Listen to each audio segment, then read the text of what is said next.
want to do it?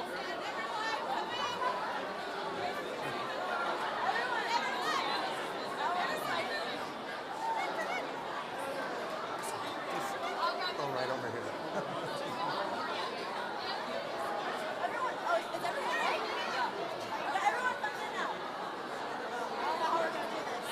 Hi guys.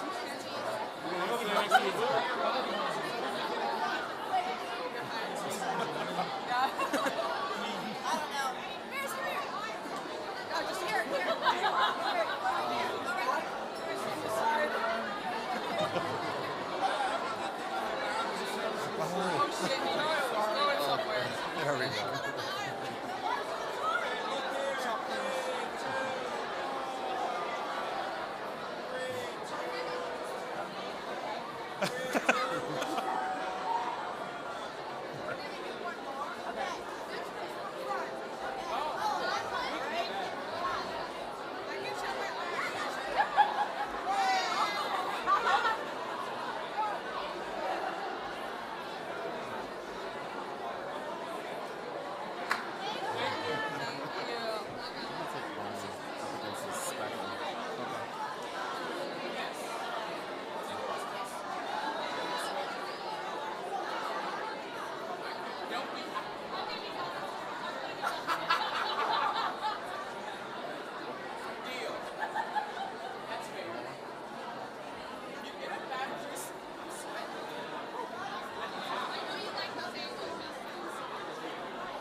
Are you guys done? Are you guys going?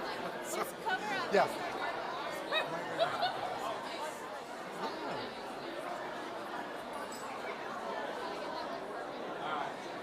There you go. Put your hand up a little bit. There you go. Give me a smirk. 1, 2, 3. Yeah, okay. 1, 2, 3. Let me try 4. Actually, for yellow, I'm lighting. 1, 2, 3. Crazy. And then will you do one like straight on? Yep. I'm sorry. My shadow's in there. That's okay. 1, 2. There's a lot to choose from, don't That worry. was genius. Just to get that slow justice. 1, 2, 3. Strike a pose. Do something. There you go. 1, 2, 3. Now give me serious. 1, 2. I'll do a couple. 1, 2, 3. Okay. This way. We're good, we're good. 1, 2,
my hair look fine?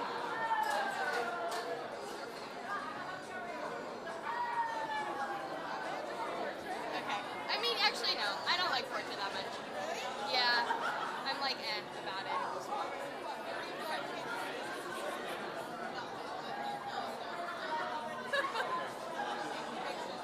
Okay. Oh, those are cute. Okay, yeah. I can make that one.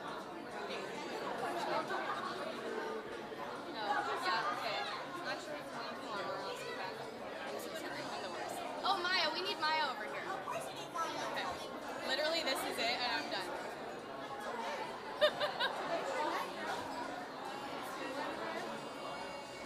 Don't laugh at me. We got you. Want a picture then? Sorry, one more.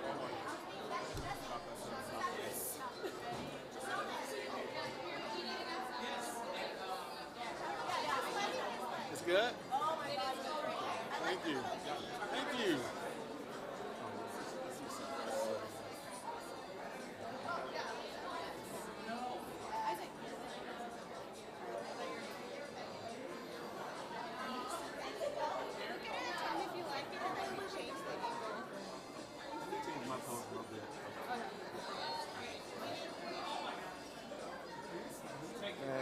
Sorry, we'll smile.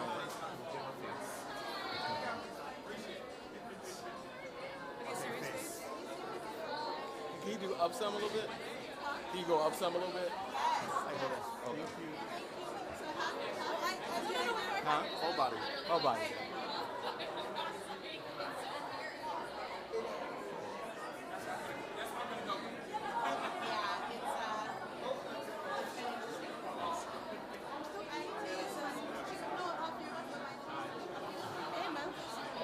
Okay, yeah.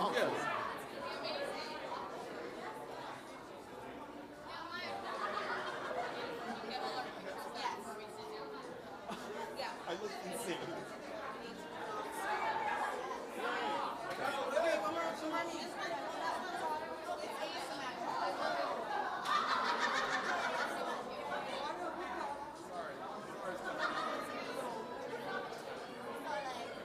Here, I'm presenting. And the winner is sibilance.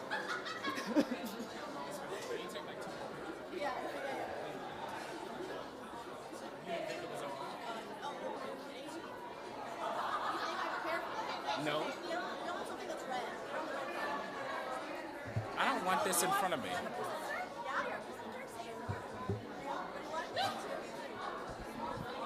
Listen up, everybody. What are you doing tonight? And then do one against the wall. Over here? You want to know what's a really cool pose that no one ever does? So it's a 0.5 zoom with the upside down like this. And what do I need to do? Just look at you or look ahead?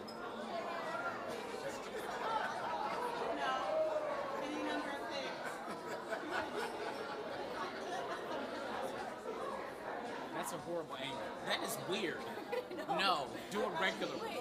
Oh, look at Oh, I like that one. That's a good one. You're like, I'm so funny. I actually like that one a lot. That's funny. I thought it was in there. Right? Oh, that eyebrow. that's a good The one. eyebrow. That's a good one too. I like that. Do one more with me just standing here. Okay, real quick. Yep. I'll do a series. All right, that's cool. All right, now everybody, yeah, we're ready. Isn't it hot? I'm sweating. Yes. I thought it was just me.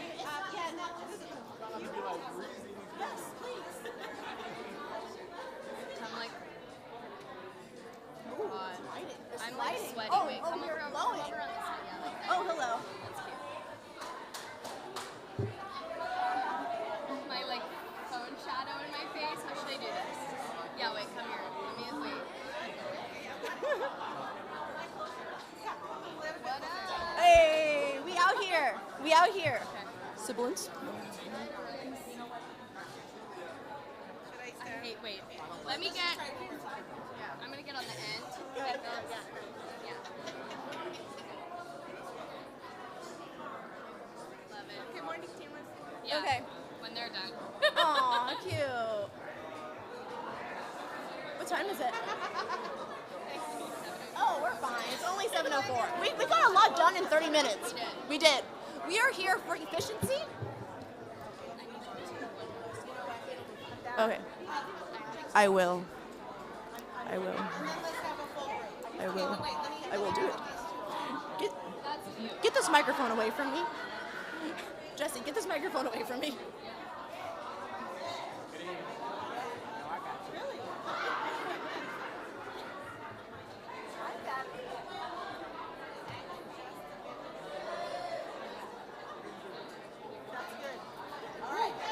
Everybody. Everybody.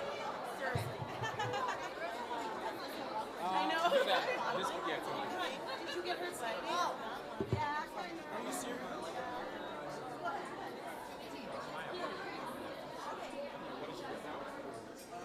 Which way?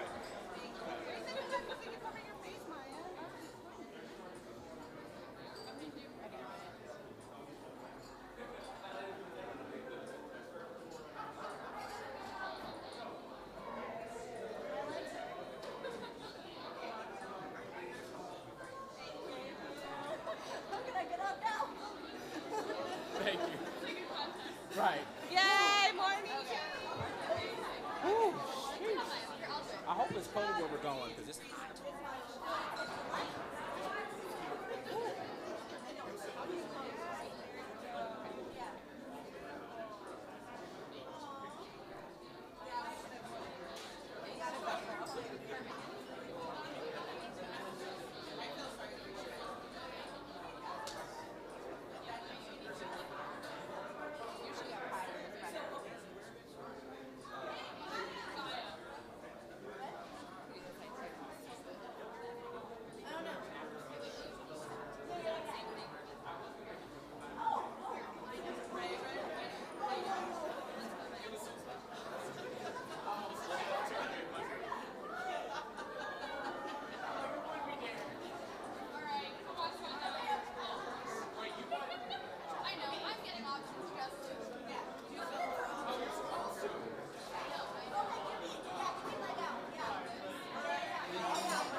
Hello, can you hear me?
So, our transition photo. Oh, yeah, yeah, yeah. Lighting is like big. I like this hat. Thank you. I got my picture. Is it recording? Okay. Who's picking it up? Okay, 3, 2, 1, go. 1, 2.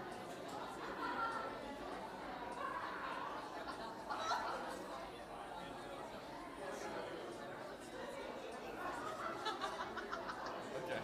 All right. Sorry, TikTok.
Thank you. You're gonna share it? I think, yeah. Okay. think I mean, it's- technically he's my fiance, but sometimes like my You know phone what I better. mean? Yeah. You know? Oh, your phone's better? We have disagreements about whose phone is better. Some are good, some are not. Yeah, the shadows are rough here.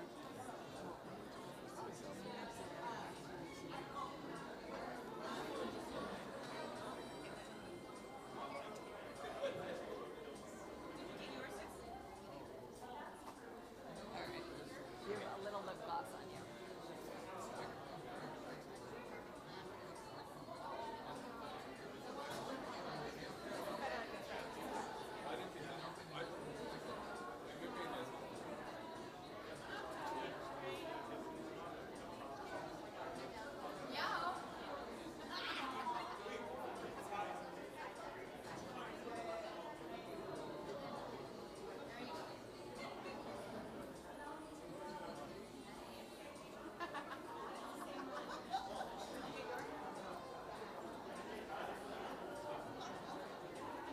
Like, can I do this with my like?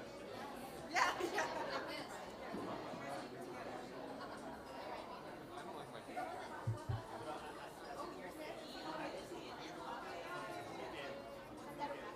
Como enojados, sí, millonarios.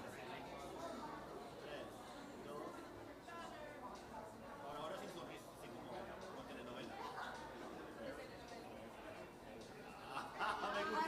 A las 3 de la tarde.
I'd like to thank my mother and my family.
Awesome. Thank you so much.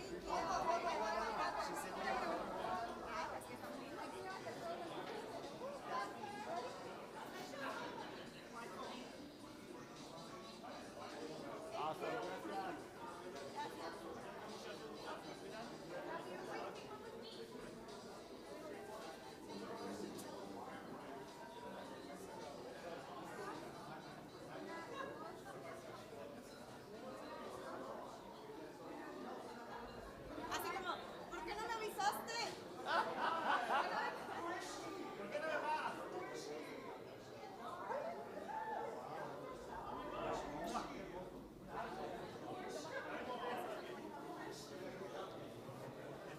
So the recipients are going to stand here and they're going to be looking at us while we talk, right?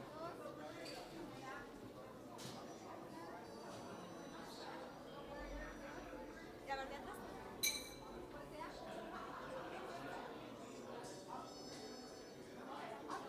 ¿Qué hago? Una última más.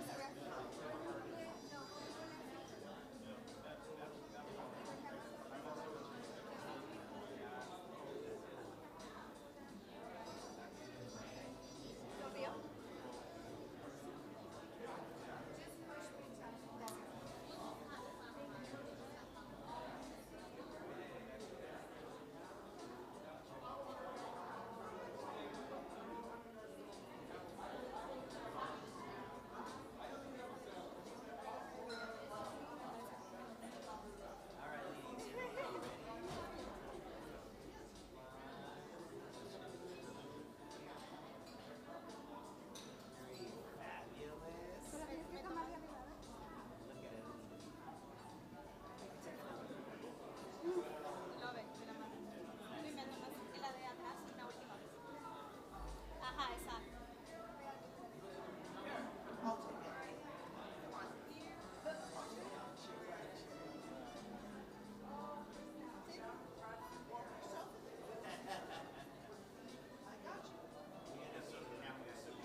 this will be the winner, and you'll be over there. Yeah, and you'll switch back and forth. Yes. Right there. Always there. One more. Tell me when 3. Switching back and forth over there. When? The winner will come. Yeah, and you guys will. Come on, do it. Did you do it? One more. Do it one more with me. Yeah, I guess that's what it is. Okay, tell me when.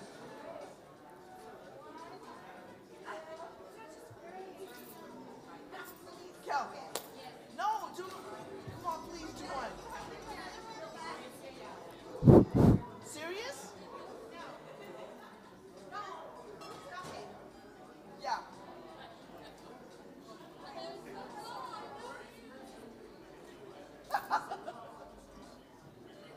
I am that person. Kel, did you get my picture on my phone? You got it?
I think you're supposed to be in this. Or get the four hostess. Get the four hostess. How about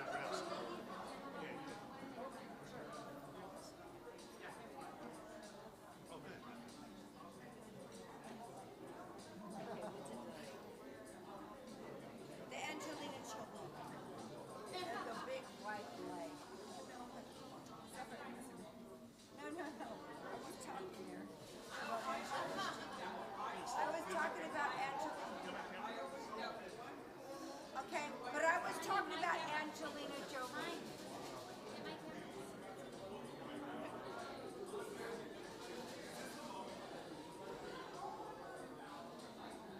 I never complained, but I was talking about Angelina Jolie.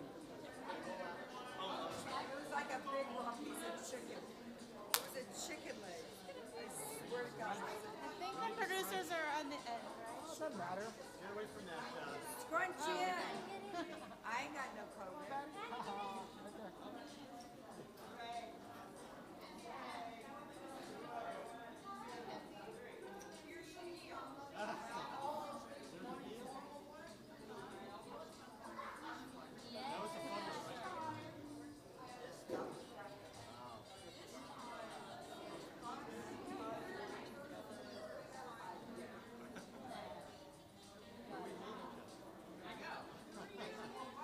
I feel like we're going camping.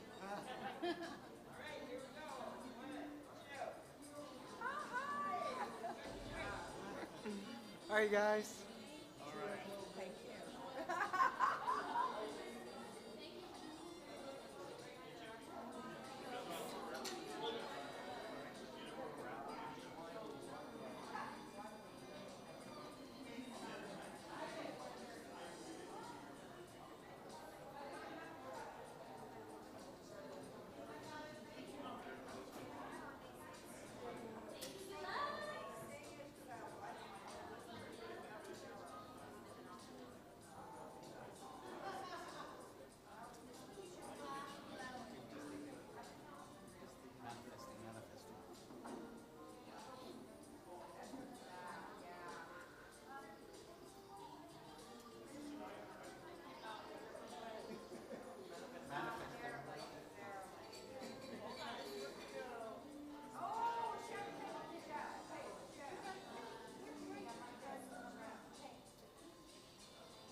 you guys will do your introduction And so who? I don't know. Wait, I should know. Health Medical Spanish. I believe, is that Arlen? No, that's not Arlen. I don't know. Maybe they passed it. Okay. You're on the other one. You're Sharon. So you never come to this one. You're That's always what I thought, but when he was here, so are we both here or no? Yeah, for the introduction you are. Okay. Yep. And then, do you want to do the first one, or? You go ahead. Do whatever you want. Okay. You be you. All right. You guys, they're ready hot, they're recording. You guys can do your introduction. So what do we do after the introduction, though? We Kevin don't will stay here, you'll go there, and Okay. you'll take this with you. And I will, what's that on the tape? Yeah, you can How- take that with you, and I how will long tell do you we the winner's talk? name. I'll tell you the winner's name, and I'll just tell you the winner's name. Okay. All right. Do I need to keep it up like this then, or to hear the winner's name? Yeah. I mean, because the volume's not loud enough. So you guys can go ahead and record your introduction. Shall we? Hello, everybody, and welcome to the 2022 Northern California Area Emmy Awards. Hi, everybody. Welcome to the 2022 Northern California Area Emmy Awards. My name is Kevin Wing. Hi, I'm Roberta Gonzalez, and how are you? I'm doing well. How are you? I haven't seen you for about 9 years, maybe? Yeah. About that. About that, you and I, the last time we were together, we were both inducted into the Silver Circle Hall of Fame, which is just totally amazing. I don't know if people understand what the Silver Circle is, but you have had to contribute at least 25 years of business in the San Francisco Bay Area market. That means I guess we've been around a little while. Well, but, yeah, we're a little yeah, experienced. Yeah, a little experience, but that's okay. Yeah. Well, congratulations again to you on that. Congratulations to you. I And still remember your speech. I remember yours too. And No, you don't. I do. No, you And don't. I'm honored to stand up here with you today. We're also going to be joined later on by Lin from KPIX5 Yeah. and Nazig Javid, who is from our part of our chapter up in the Reading Eureka Market, be joining us here on the red carpet as well. The festivities are already getting underway. We already have our first category and our first recipient for the night, right? This is so exciting because we've always been out there nervously awaiting to see if we won an award or not. And this is so fun to be able to congratulate people, It really is. right? It really is. Yep. So what's coming up? I believe we have a Spanish category, the first Spanish category of the evening. All I And know is it's- we have somebody really beautiful standing in the wings. Yes, she's Yes. got a beautiful red dress. And shall we bring her on? And So here we go. We're going by old time communication. Kevin, stand by for our first group. okay. All right, we're going to get started on our red carpet. All right, we welcome Saida Vasquez, Spanish News Feature category. Thank you very Okay. much. Thank you. Congratulations to you. Thank you. So tell us about your entry. Well, I am very excited because it is my first Emmy as an individual, so I am very excited. That's I've great. been nominated a few times, but this is the first time I've gotten one, so I'm very excited. And so my Emmy, my story was about this young lady. Her name is America, and she is a dreamer. So she had to go through a lot, living in this country. Growing up, she came as a young person, and she didn't know she didn't have any papers here until she was maybe in elementary school. Wow. And so she had to fight a lot. Her parents were deported. They spent some time also behind bars. So she had to go through a lot with her siblings. Mm-hmm. And they did great, So it's her story, her journey as a dreamer and all the accomplishments that she has gotten, regardless of all the barriers that she had to encounter. How did you find her? I'm curious. You know what? I found her through social media. Uh-huh. Yeah, through social media.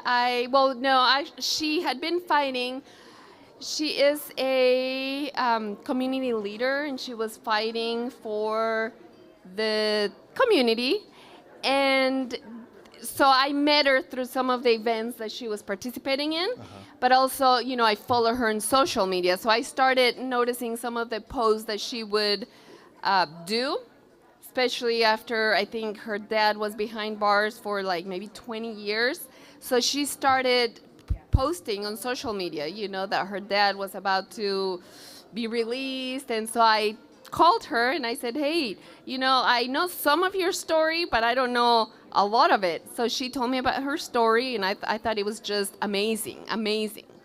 Well, I bet you're very honored to have told her story. Yes.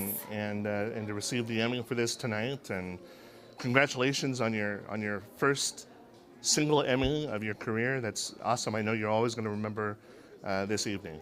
Thank you. And I do want to dedicate this Emmy to America, this young girl, and her two siblings who were able and willing to share their amazing story, and they are doing very well in this country. So thank you. Thank you so much. Thank you. Congratulations again. Thank you. All I'm right. very excited. Oh, thank you. We have our first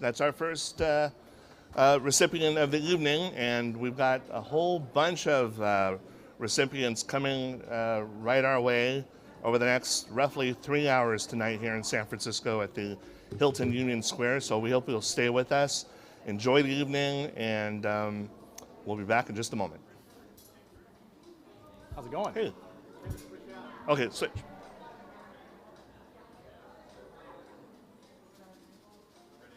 Oh my goodness! Good to see you. I think it's my guy. It's you. It's you. Jonathan Bloom, right? Oh my goodness! I've been your biggest fan. You do the best. You. No, you really do. I'm so impressed by everything I see that you do. And you won tonight. Mission Critical. Is that it?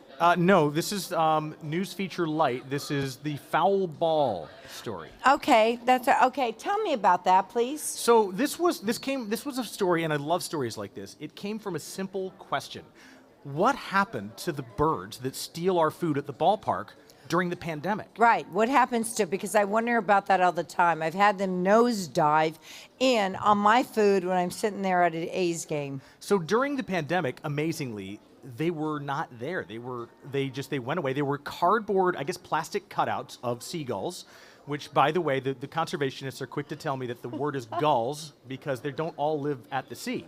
We actually have seagulls and bay gulls. Seriously? There's two types? Well, no, there's actually about 4 different types of birds. None of them are actually seagulls. There are California gulls and western gulls are the two that we focused on. The California gulls live on Alcatraz and the Farallon Islands. The western gulls live kind of in the bay. How did you, what was your interest into researching this? Well, okay, so when I first moved to the Bay Area, I got, as many of us do, I got free tickets to a ball game because the sales department had them. Right, and exactly. I went there with my coworker, and he says, now look, right around the time we sing Take Me Out to the Ball Game, these birds are going to circle. And sure enough. Which is crazy. It's crazy. They know when the game is going to end. How is that? Well, it turns out they have kind of an internal clock, and they get really confused when daylight saving time happens. So guess what? Now we've abolished the winter time change. We're not going to confuse the birds anymore. So it turns out there used to be a garbage dump near Candlestick Park, and the birds used to feed there. And then they would see these lights, and they would smell this food, and they'd be like, oh, maybe there's more high-value stuff over there. So when the Giants moved from Candlestick to what is now Oracle Park, the birds showed up the first game. These birds, as it turns out, have an incredibly long lifespan. There are birds alive today that used to eat at Candlestick. They can live up to 40 years. What I'm curious about is, okay, you're talking about their lifespan, and they can figure out. We always look up at the 8th inning. We see them circling and circling. What happens to these birds if the Oakland A's, for example, are to move to Las Vegas? What do you think is going to happen? That's a great question. Well, so it turns out these birds are creatures of habit. So they do something that works, and they keep doing it until it stops working. And so if the Oakland A's moved to Las Vegas, those birds would potentially find a restaurant that leaves its dumpster uncovered, and they would start having lunch there day after day after day. There was a bird, a western gull, which are the bigger ones, from Alcatraz that used to go eat lunch in the Tenderloin at the same dumpster every single day. So they're not going to get one of those specials on Southwest Airlines and head to Vegas. Well, no, they actually do sometimes hitch rides. Sometimes they hitch rides on garbage trucks. Really? Sometimes they hitch rides on ferry boats. Yeah. There was one that used to ride. Was this incredibly, amazing for you to learn all these different aspects of a bird? Really, you thought you were going to go out and talk about a bird, and that these birds come and do these nose dives into the stadium and take the food away after the game's over, and all of a sudden you're learning something different behind the scenes of a bird. I really thought this was going to be a story about people, because there's a guy who worked for the Giants since the 1989 earthquake, and he has made it kind of his life's work to humanely keep the birds at bay, literally out in the bay. So what has happened during COVID?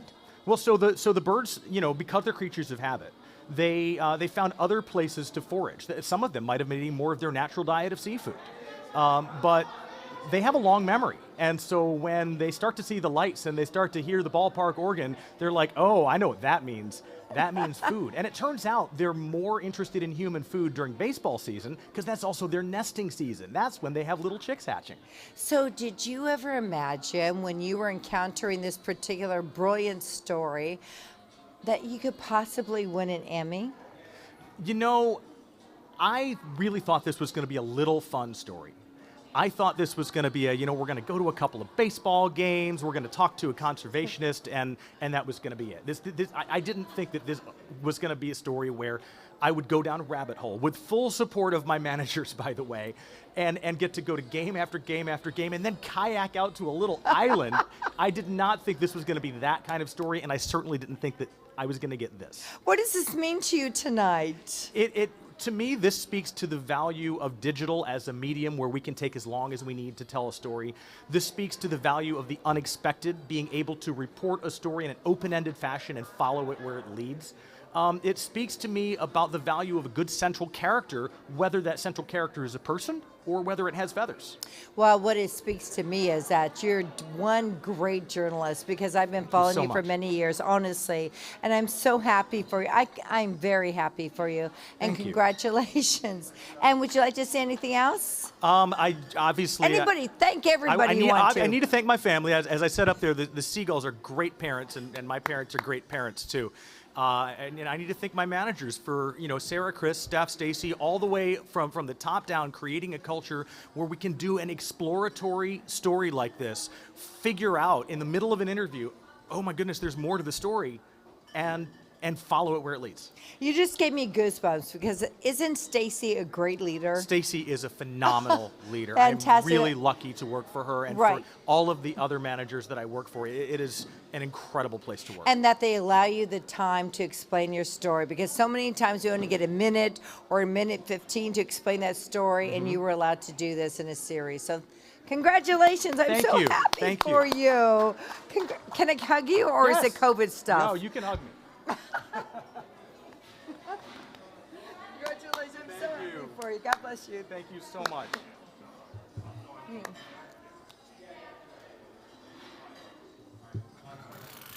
I wanted to move the podium's angle.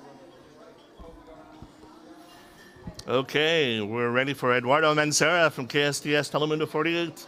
Hey. And the last time I saw you, first of all, congratulations. Thank you so much. The last time I saw you 3 years ago when we last did our in-person Emmys, you took home a boatload of Emmys that night, if I remember correctly, didn't you? Yes, I did. So this is just the beginning. Congratulations on your photographer editor Emmy for 2022. Thank you so much. Yeah, this is like a surprise somehow. I didn't expect it to be almost the first one. I was kind of waiting, and then, this is the one I really wanted tonight, this one. And I'm so happy and proud to get it. And for my station, for my team, for everybody, it's like special. Really That's special. great. Anybody you'd like to recognize tonight while you're up here? Yeah, I just want to say this award is for my brother Joe Perry, who passed away like almost 1 month ago.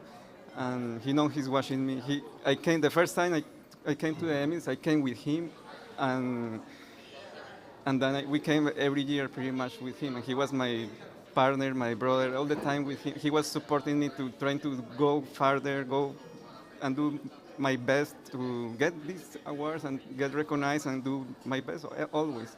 So this is for you, bro, and that's it. He's happy, I know, because I got it. I bet he was a very, very supportive brother for you. Well, both of you supportive of each other, right? Yeah, always. And Yeah. he was winning this one before. Yeah. And then I came and we started fighting always to get this one. And then because he was always winning the photography, this category. So between friends, no, like just, hey, I want to win. No, I want to win. No, like that was super fun and nice time back in that time. But now this is for you. I didn't win. This is for you. I have a good feeling he's looking down at you and he's smiling at you and he's very proud of you, Eduardo. So yeah, that's an honor to receive tonight and in his name as well. Thank you so much. And of course, I want to say thank you to my team, all my team in NBC and Telemundo. Everybody's super helpful with everything I want to do. That's super cool. Now every stations do those things like supporting any crazy idea you want to do. Just here is like that. So I love it. And thank you for my team. I appreciate it. Congratulations again, buddy. Thank you.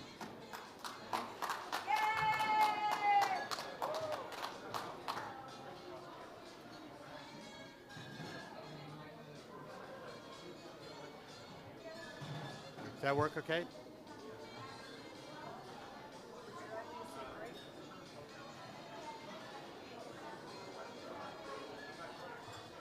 Okay. I'm good in that one. Okay.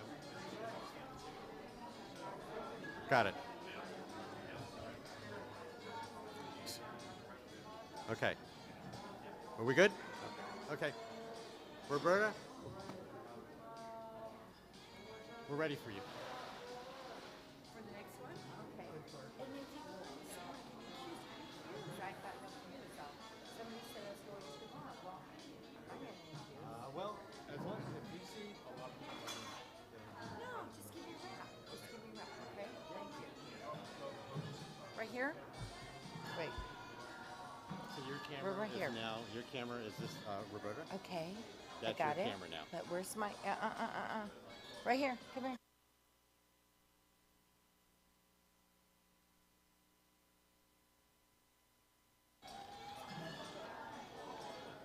So here would be one. Here would be one.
Tim Sarquist, sir. Yes. Yes. Congratulations on Thank your you.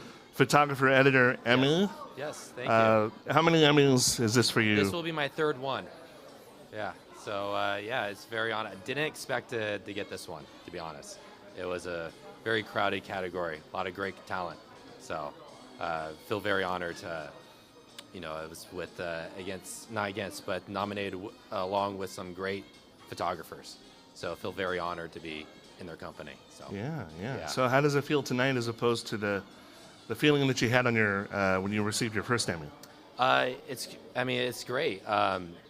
The other one was a tie, so that was my first one was a tie. So this one, not to be a tie, it feels a little bit more satisfying. But it feels great and be here in person in San Francisco. It's great. I love it. Great. So. Anybody you'd like to say hello to or thank? You know, my parents who are upstairs with our 4 kids. Me and my wife's 4 kids, so I appreciate them, taking care of that while me and my wife get to have a good time down here. And my fellow producer, Brandon Johansson, has been a great partner. And obviously, my wife, who allows me to do this and is a great supporter of my work, and I couldn't do it without her. So, That's yeah. terrific. All Well, right. congratulations Thank tonight. you. We'll hope for many more for you this evening. All right, thank you. All right, thank you very much.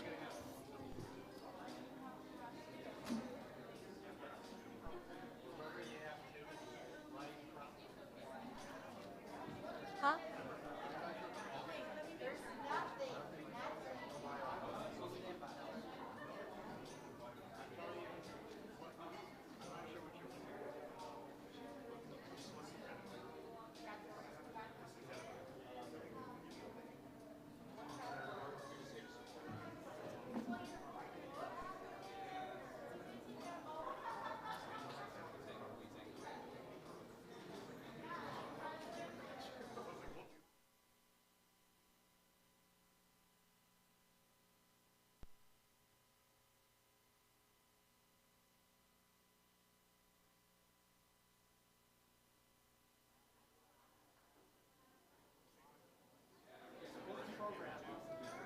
Hi, how are you tonight? I'm good. thank Please you. introduce for everybody out there your name. Yeah, hi, I'm Ryan Crum. I'm with the Golden State Warriors. And Golden State Warriors, and tell me your category. This was sports program, live, or post-produced. So this is really unusual. Usually you have somebody from one of the television stations win this category, but you are winning as a you work for the Golden State Warriors. Yeah, so we put together this TV show almost every month for NBC Sports Bay Area. So And where they can put we us see into it? the world. Where can we see the program? On YouTube mostly, but it does air like every now and then on NBC Sports Bay Area. And tell me what you do. So I'm a video editor, and that's kind of my main job is just editing the entire show. But we have a lot of other people who are involved with it. But that's a huge responsibility. Is this your first time being nominated? It's not, but it's my first time being at the actual gala. So that's fun. Yeah. So what does this feel for you tonight? What's it like? It's exciting, especially because we won 2 in the same category, I guess. Like, both of our shows that were nominated won. So that's really exciting because a lot of different people were involved in both, so everyone kind of gets a chance to win. But yeah, it's been quite a journey since I started as a production assistant, so it's nice to come So to this you point. started with the Warriors as a production assistant, and now you edit video for them. And what has that leap meant for you? It's been special. It's been great. There's been a lot of people who supported me along the way and kind of rooted for me and pushed for me to get this far. So. And what do you think the Warriors' chances are this year? I know that's so obscure, but I got to ask, do you think they're going to go 7 games? I think we're going to win it in 6. Well, congratulations to you. I'm so happy for you. Thank you so much. Thanks. Warriors in 6. Sorry. Warriors in Warriors 6. in 6. I need to say, I'm Will, but I just needed to say Ryan vastly undersold herself. She works so hard on Warriors ground. It is incredible how much work she does. Are you all part of the same award? Yes, we're all Then you Golden should've State opened up Warriors. here. Hey, we're all editors, but she really undersold herself there. She is the heart and soul of Warriors ground. She is in there late nights working away, chopping up edits, so she deserves this award and more. So, thank you. Thank you. You all should have been up here together, and I really appreciate your support for your coworker. And I apologize if I had to walk off. I have horrific allergies. But anyway, let me hear more about you guys. Come on. What's your name? My name's Nick. I'm Nick, another- and you didn't even introduce yourself. My name's William Rushton. I'm an editor for the Golden State Warriors, along with these two fine So you people. guys all work together. Yep. We do. So I find this very interesting because I've been associated with the Warriors since 1990, well, actually 84, but then 1996, actually. And you guys have formed your own production team, and I don't think people know that you guys produce your own content. And this is really important because the Warriors go out and they build platforms for like civic centers and boys and girls clubs. They build basketball courts. Yes. I'm sorry, I hear like Megan's alert going off. I hear that's a fire or I cannot. I'm sorry, my ears like conditioned for that. I'm so sorry. Hey, no worries. But anyway, you guys, because I go out and MC these events, and you support boys and girls clubs. You support different community events. Plus, you go out and just support a number of growing garden events around the area, and then you put these videos together for the public to see. Is that what you do? Because people don't know that. Yeah, for sure. Shout out everyone in the organization because we all gather together once a year, at least once a year, and do community events. Shout out the community relations team. We all get together and give back to the community, do a lot of stuff in Oakland, a lot of stuff in San Francisco, all around the Bay Area. So how can people find what you do? Is it online? Yeah, I would say primarily on YouTube, Golden State Warriors. Our stuff is also put on Instagram on the Golden State Warriors official account, Twitter. But YouTube is where you can see our Warriors ground pieces in their full entirety. So, yeah. Yeah, so do the three of you. When you go back to the Golden State Warriors office and you show them your hardware and they have also their hardware, what do you think, like Steve Kerr is going to say? He's going to say thanks for more trophies, and hopefully we can get another one at the end of the season. Right on. I love this. Congratulations to all of you. It's always a pleasure to work with all of you as well. And thank you for what you represent in our community, because I don't think that people realize how involved the Warriors are in our community. And you are the people that are there to document it. And I really appreciate it. And God bless you and congratulations. Thank you. So happy. Is this your first? No. Oh, shut up. All right. Have a good night. Yeah, thank you.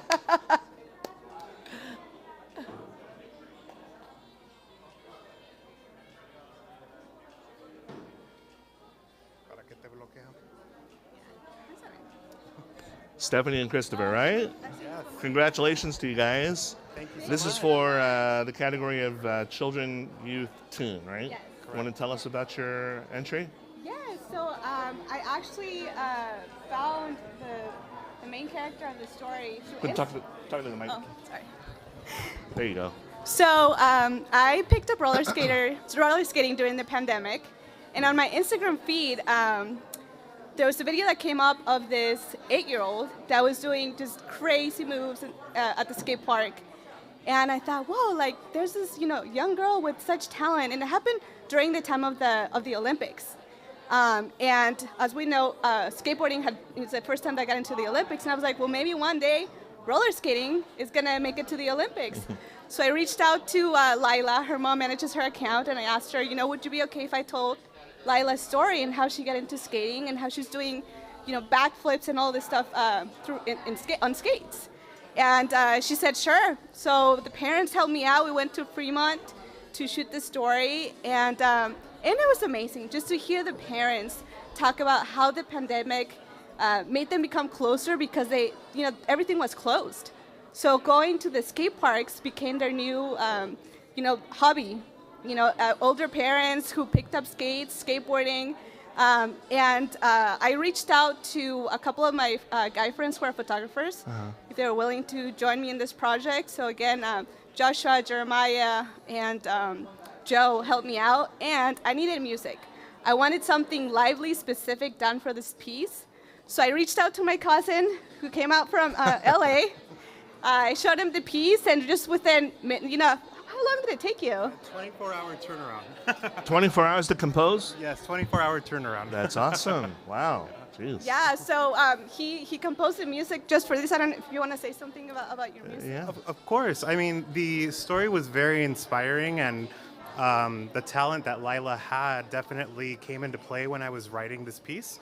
More than anything, it was just an honor to be, thought of by my cousin to compose a piece for this, to get, the privilege to be here and to be, recognized for that. And I think we did a really good collaborative project together.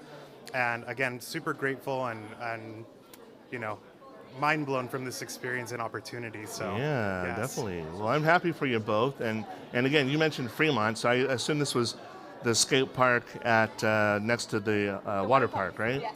Nice. That's my hometown, so that's why I know it so well. But nice to include Fremont in this story as well. So that's terrific. And I did wanted to say something. I didn't have a chance to say it there, but through this roller skaters came another idea to incorporate it with the Mexican culture tradition of the Day of the Dead. So I rounded up people again through social media, skaters, Aztec dancers, and we shot a music video to honor the lives lost due to COVID-19. We filmed it in San Mateo, but it's a beautiful connection because it was through this specific piece that I was able to connect and work with some of the same photographers on this major project. And I'm just thankful for the support of the community and friends who have the talent and family who are willing to jump in this project basically for free. But it's totally worth it. Yeah, definitely. Congratulations again to you guys. Thank you so We're very, much. very happy Thank for you you. so much. Yeah. Enjoy the rest of the evening. Thank you. Okay, all right. Congrats.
Ahorita es bonito, pa. Primero quiero hacer mucho.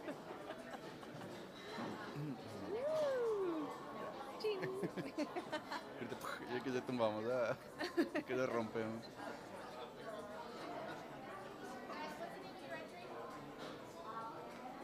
It's politics and government. What's the name of your entry? Oh, the entry will be election revocatory.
We're feeling so happy, thanks for our Univision 14 team.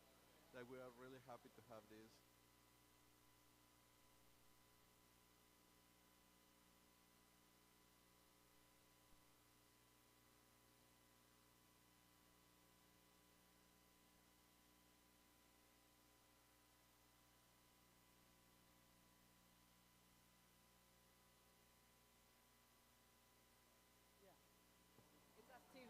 Yeah.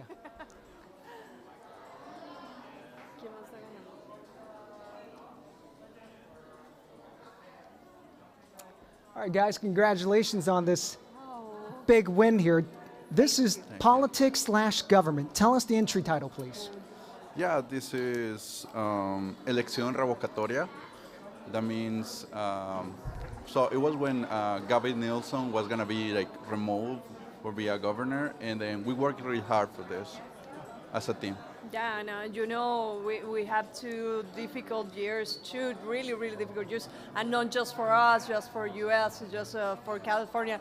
It's the same situation for Gavin Newsom, and we try to make a different TV show and talk about his job, about the situation in California, and we have this now, and I want to say thank you, Stephanie Haro and Guadalupe Martinez, the part of our team for this Emmy Award.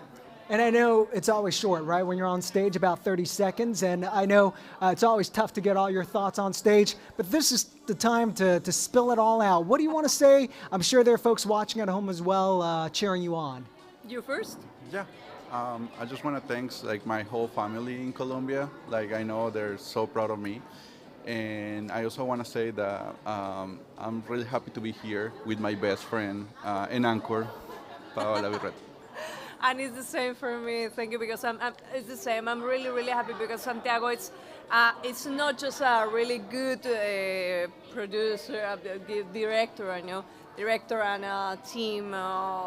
It's my best friend, and I'm really, really happy to be here. And I want to say this in Spanish. Thank you so much. Gracias a mi familia en Bolivia, a mis amigos en México, y a la gente que ha confiado en mí, a personas como mi queridísimo Luis Felipe Godínez, a Carolina Núñez, que ya no son parte de nuestro equipo, pero forman parte de mi corazón. Gracias por haber confiado en mí. A nuestro director, a Raúl, por supuesto, porque siempre ha estado ahí, Raúl Rodríguez con nosotros, Stephanie Haro, and the rest of our team. We have amazing, amazing teams. Thank you so much. You guys are being very humble, always talking about the team. Any closing thoughts before I let you guys go? Closing thoughts. No, I just want to say like I'm happy. I hope like it continues. Like for this night, we have a couple more nominations, so we'll see what happens. I hope that we can see you again. Good luck. Good luck. Congratulations on the first win of the night. Thank you so much. Thanks.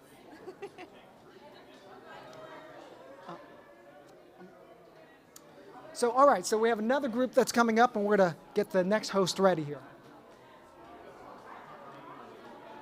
Hello. Hello, everybody. Roberta Gonzalez here with our next big-time winner, and I'm so happy for you.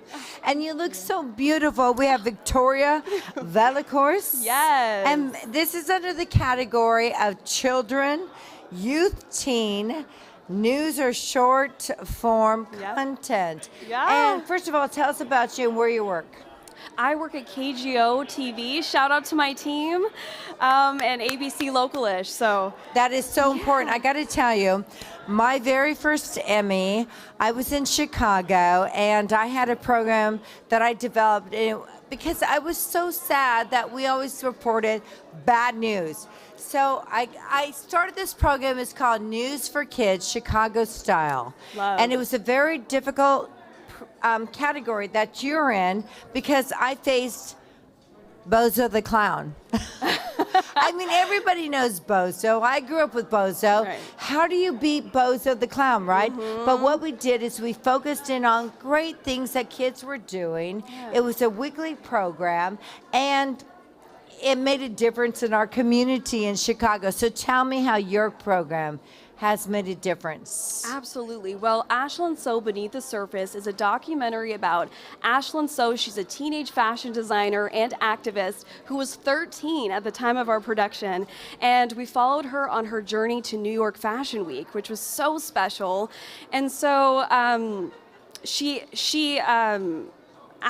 is just incredible because she created this collection called Beneath the Surface, and it's inspired by the Stop Asian Hate movement. And so she, spread this message, and she spoke up for her community through fashion on fashion's biggest stage. So it was such an honor. And she brought along children who were fashion designers and models and activists as well. So it was really great to see her kind of bring all these kids together and say, we can all stand up. So how did you find out about this particular story or angle? Yeah, so I knew Ashlyn. I actually worked with her on another project, and I found out that she was creating this beautiful collection for New York Fashion Week inspired by the Stop Asian Hate movement, and that she was going to spread this message of stand up and stop hate on fashion's biggest stage. So I thought this is the perfect opportunity to follow her to New York Fashion Week. Good for you. Yeah. And is this your first Emmy? No, it's not. And so what does this mean to you? It means so much to just uplift youth voices and inspire the youth with our work. And shout out to Ashlyn and just, you know, her beautiful work and standing up for her community and opening up herself and her family, you know, to our production means the world. So thank you to Ashlyn and the So family. And do you feel like KGO allows you this opportunity to feature does. things like this, right? Yes, I'm so happy for you this. You have a wonderful news director. Yes, thank you so much to Tom Sobrowski and just my team. Tracy. Tracy, yes, Janelle Andronico, my team, Raymond Amanoy, and Chris Bellini. I'm just so grateful. Oh, Chris is amazing. Yeah. He's an amazing photographer. Yes, and big he was shout so out to great. him as well. Yeah. You're very blessed to work with happy. people that, you know, they work outside the box. Yes. They're very definitely. progressive. What do you plan for the future? I want to keep making great content that touches people's lives. And I feel like when you put your heart into this work, it gives it life, it gives it energy. And I want to keep doing that. And you can touch other people's hearts with that work too. You've so, already touched my keep heart. doing And that. congratulations. Thank you. I want to give you a big hug. I don't know, can we do that COVID-wise? Yeah, why not? You're Let's awesome. give it up, girlfriend. Thank you, so nice to meet you. So happy. I'm so happy for you. So happy right there. Congratulations.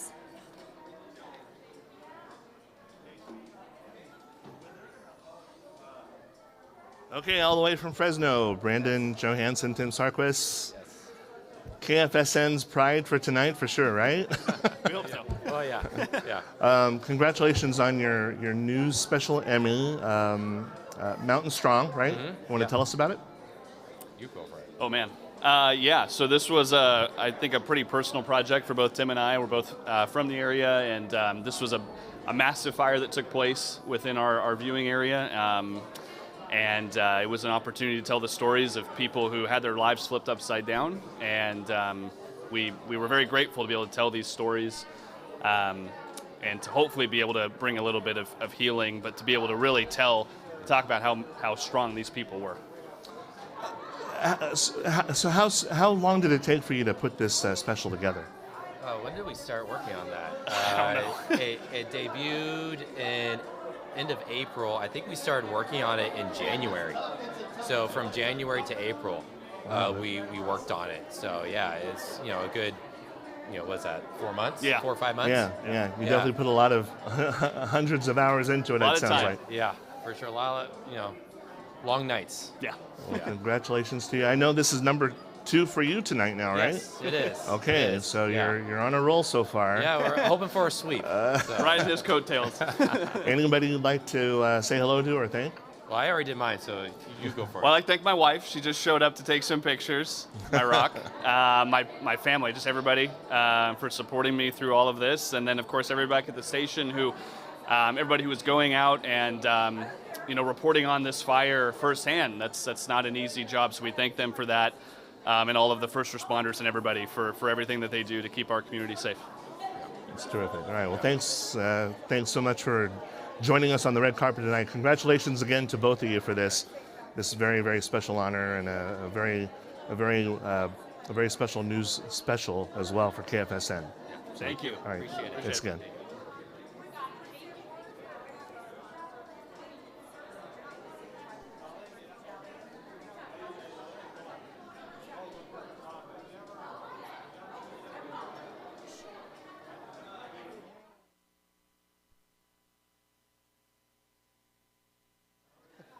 I have to apologize for being so excited and running across the screen and interrupting a moment, but I saw somebody that I entirely love and respect and have had the recent opportunity to work with. Yeah, and of course, we got to congratulate these two hardworking folks for Service Medallion, right? Yes. Brooke, Lorena, talk to us about what it means. Okay, first of all, explain what the service medallion is. Oh, okay. Here, I'll let you guys talk about that. Go ahead. Well, let's just say that Lorena and I have both served on the board for a long time. Yeah. And we've really enjoyed being able to give back to our chapter. And this is such an honor to get the service medallion in recognition for that work. And Lorena especially, I can tell you, has done so much work, especially for social media, our marketing, all of that. So congrats to you. And I'm so Brooks as honored to be well. standing next to you. I'm honored as well, Brooks. He leads our Mentor Match program. I feel like we both have grown so much just being on this board. I don't know about you, but for me, I joined as a student, a college student. So who I was when I started versus who I am today has changed so much. And a lot of that professional development is due to working with NADAs and folks like Brooks. So I'm really honored to be here and to be awarded this service medallion with you. Well, and Roberta and Da, it's great to see both of you. You both look fantastic. And I was screaming across the way at you, Roberta, so thank you for rushing across. Sorry to ruin that moment also. No, it's all good. And Brooks, of course, he's the incoming president of NADAS. Oh, boy. Big Yes. responsibilities. I know. Yeah, I have yeah, big shoes to fill. Seriously? Yes. When do you Randy, find the time? When do you find the time? I'm still trying to figure out how much sleep I got to cut out over the next couple years. But Because he is the best investigative reporter that we have at KTVU. Which, Absolutely agree. You know, I'm so blessed to be a part of. And Lorena, Brooks, before you guys go, anything else you guys would like to say?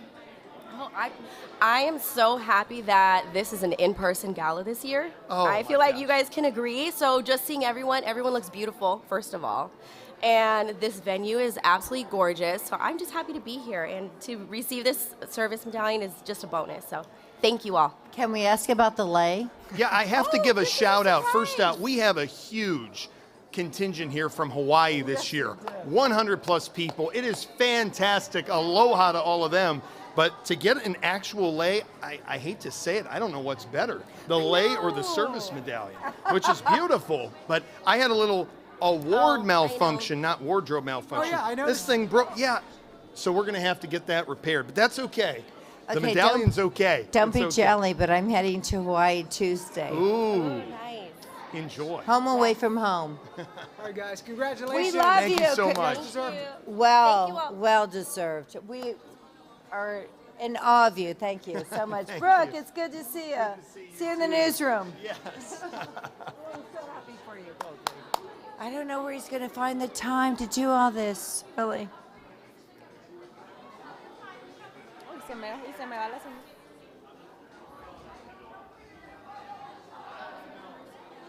Maria and Oscar, right? Yes. Congratulations.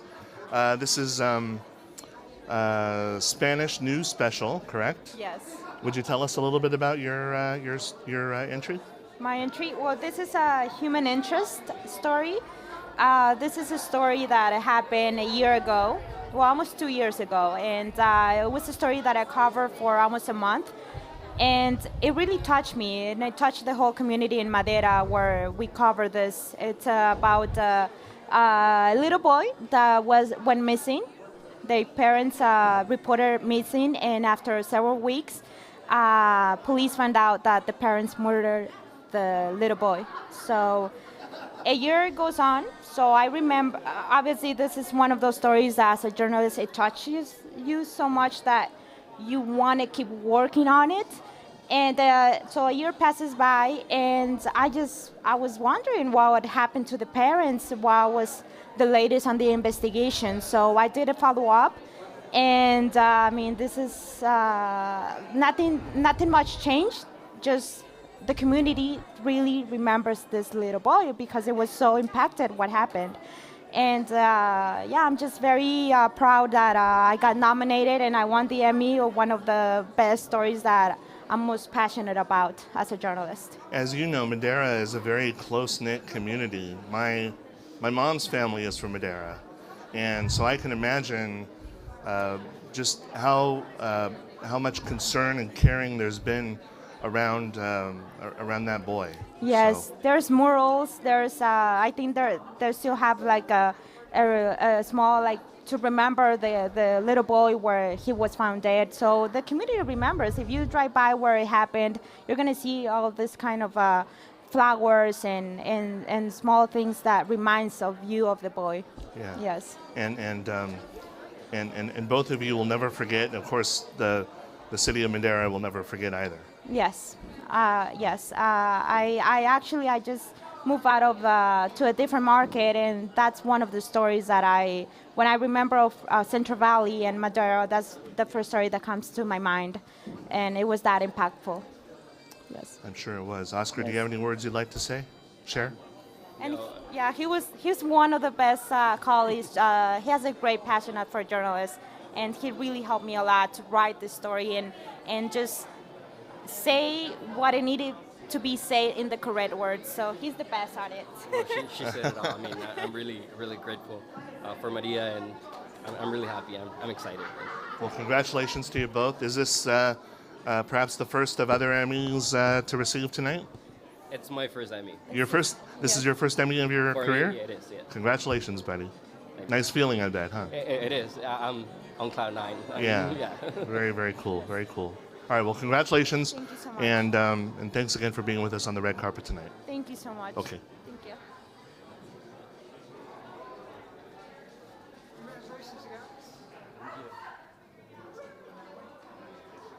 Hello, Liberta, Hi. right? Libertad, yes. And the entry title, Gata a Gata, right? Yes, drop by drop in Spanish. Tell us about the entry. So this story is about a topic that we all know about. It's about the drought in California, and I try to put an angle about the impact that this have in the agriculture industry here in California.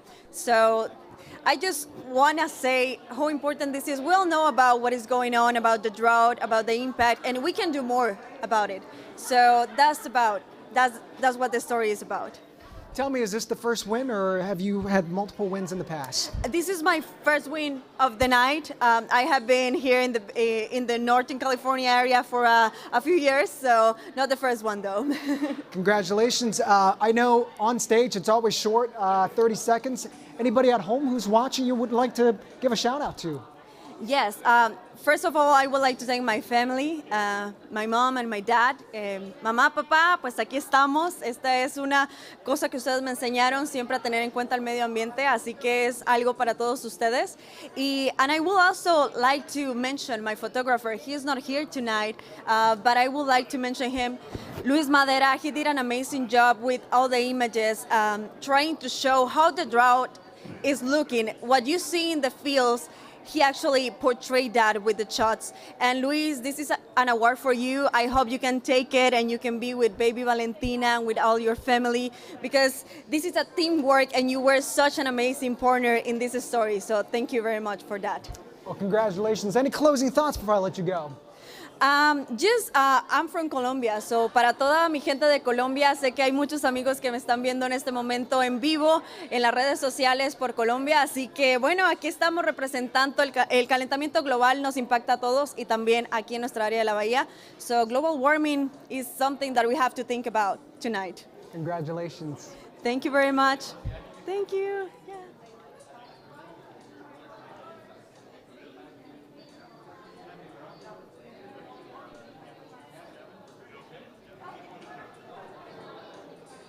Andrea Igliosi, right? Did I get that correct? That's correct. Do I get yes. an Emmy for pronouncing your last name? I mean, you should, because it's hard. No, I'm just kidding. Congratulations. Thank you so much. Tell us about your special award and your entry tonight. So actually, I met the lady that I did the story on the supermarket. I was talking to people outside the supermarket and I met her. She cleans the river every day and she says the river is very dangerous for her health and, you know, it's very contaminated, and it actually was. So I started investigating and I found some group of researchers who do experiments on the river, and, you know, that's how the story came along. And I want to thank my photographer who was just amazing with the pictures, and I'm just so grateful to be here right now. Nice. Now, is this your first Emmy, or how many do you have?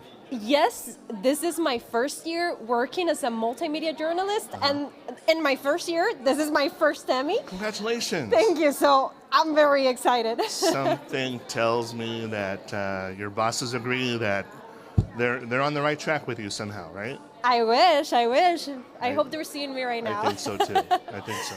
Anybody you'd like to say hello to or thank?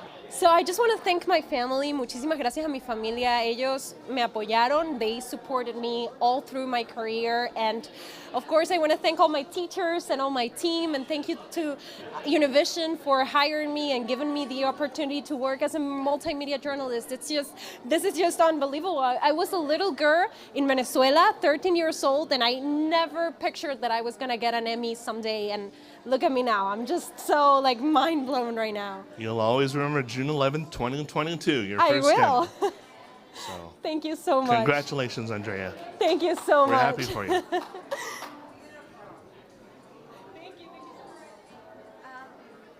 Can I just say you have a beautiful dress? Just gorgeous, lovely. Thank you, I appreciate that. Our next category up is environmental science, news or short form content. And this is so exciting. We have Nina Maria Mush. That's correct. Oh, and also with you tonight, your cohort, and your cohort is Josh Cassidy. That's right. And I'm so excited because, science is very close to my heart. Tell me about your project and what you won for tonight and what really compelled you. I can tell you Deep Look is a show by KQED. Can I ask you to get a little... Sorry. Yeah. Hi. There you go. Hey, I'm here. Thank you very much for having us. Deep Look is a science and wildlife video series by KQED and PBS Digital Studios. This particular episode was about why the Mexican jumping bean jumps. And tell me, I've always wondered about that all my life, being a Gonzalez. Well, yeah, if you, it takes about 3 minutes to explain it in one episode, but basically there's a larva living inside there that eventually is going to hatch out. Before it does that, it's got to sort of move around and get to the right place, and it does that by sort of hopping around. I thought it was just because I could dance. Nice. No, But yeah, I wanted to particularly give props to Mike Seeley, who is the producer and director of this beautiful. one. And and Kevin Collins, who did the amazing cinematography for it. Yes. And to Dina, who did the sound mix for it. How exciting I is got this? to do the little, the jumping sound. Feel free to adjust the microphone for you. Excuse there me, you I'm a go. little shorter. I just want to make sure the world hears you. That's right. It's very important. Yes. So I get to have the best job in the world, which is I get to do the sound effects and the mixing, and I do the little jumping sounds, and I send it back to Josh, and he's like, a little less, a little more. It's the best day of my life. So I have to ask you, as working together, and he's directing you on sound and editing, did you know with this work in progress that you really had something special? Oh, it's always special. I've loved Deep Look even before I started working on it. I was like, the day I started working on it, I'm like, yay, I love Deep Look. Before I even started working here, I love Deep Look. So. And I love to hear this because as journalists and editors and producers, and writers and just people that dream the big dream, you're not doing this to win the award at the end of the day. You're trying to produce something that's going to be very significant. That's right. I mean, the award is excellent. Yeah, the award. Let's be clear. I want to be clear about the that. hardware is nice, right? Yes. But I am absolutely having a ball. Not only just being a fan and then working on it, and sound mixing, Deep Look, love it. Original music composed. Living the dream. Samuel, our music composer, want to give him props as well. But yeah, every day working on the show, there's something interesting that we find out, and we're able to teach people about the world around them. So it's a pleasure. So is this your first? It is not. No. I think it's my 8th. Oh my goodness! You're what is he, seasoned. Wayne Friedman or something? Come on. But honestly, as an 8-time Emmy Award winner, it's still special. Every time. Yeah, I'm still get butterflies. I'm so excited for both of you. We have an episode on butterflies, we actually too. do have Yes. several episodes on butterflies. Congratulations to you. God bless you. I'm so happy, and thank you for sharing you your very thoughts much. with all of us. Appreciate And it. we All look right. forward to your work in the future. All right, well, we Thank can you. talk more about Deep Look. Would you like us to talk more about it, Steve?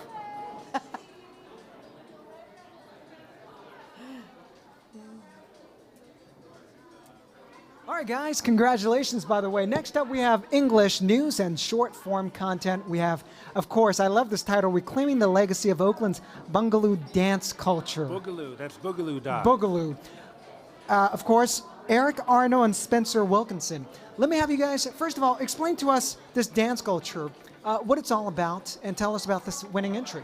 Well, okay, so Boogaloo is a street Let me have dance. you come a little closer to the mic. There. Boogaloo is a street dance culture from Oakland that started out in the late 60s and early 70s and was popular for several decades, and then it spread to Richmond and San Francisco and on down to San Jose and influenced Los Angeles, and then it kind of went into decline, but more recently some of the pioneers have been trying to bring it back. What does it mean to win something like this? Very historical, obviously.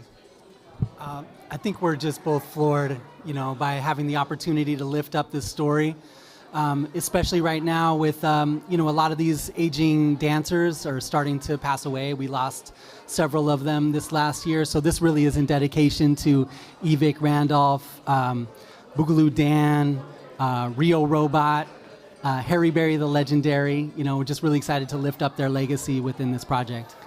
As you mentioned, this is kind of like a dying thing where a lot of folks are aging out.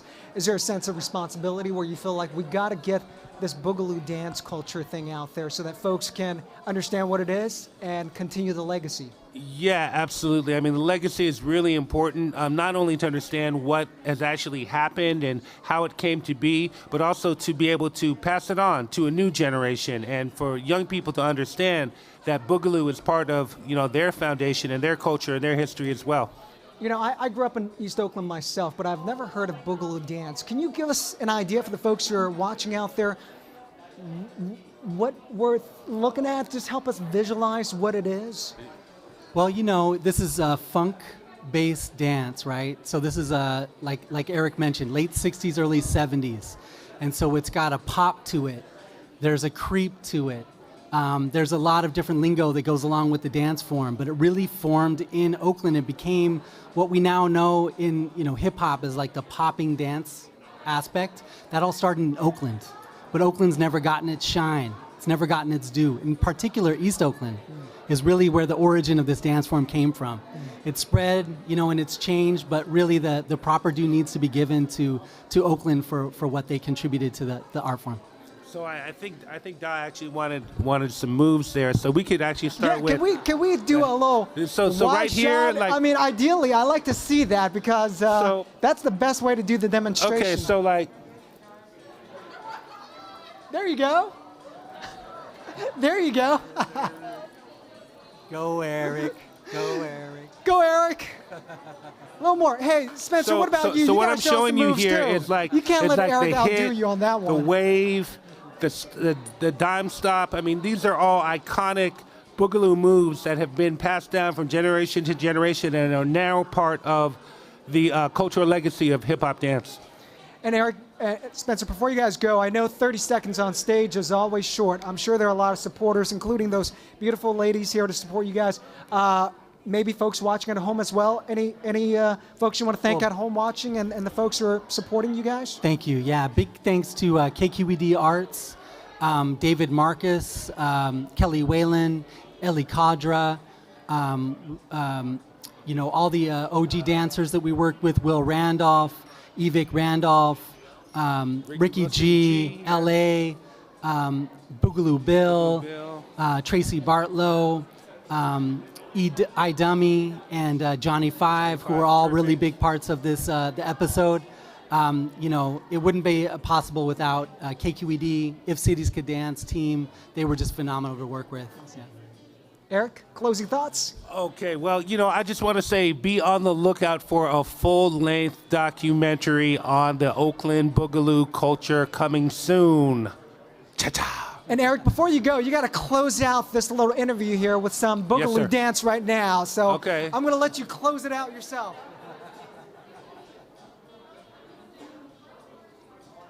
Congratulations, Eric. Thank you.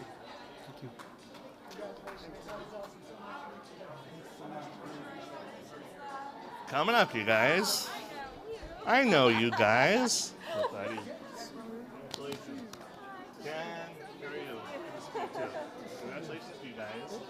step back over to the mic, and we'll. Now get back over there. You're going to tell your whole life history tonight. Come over here. You're going to turn to him.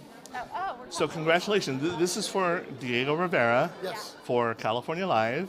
For oh. KNTV. Oh, I'm sorry. I thought it was for California Live. We're just My doing it to apologies. mix it. But still for NBC Bay Area. So Right.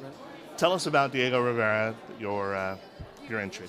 First of all, an unbelievable honor to work with on this series.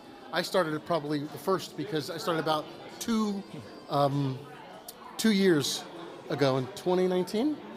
Before the COVID, we had plans to go to Mexico and work on this project. All the COVID stopped that, so I did all the pre-interviews and all the things and all the production stuff to get it ready.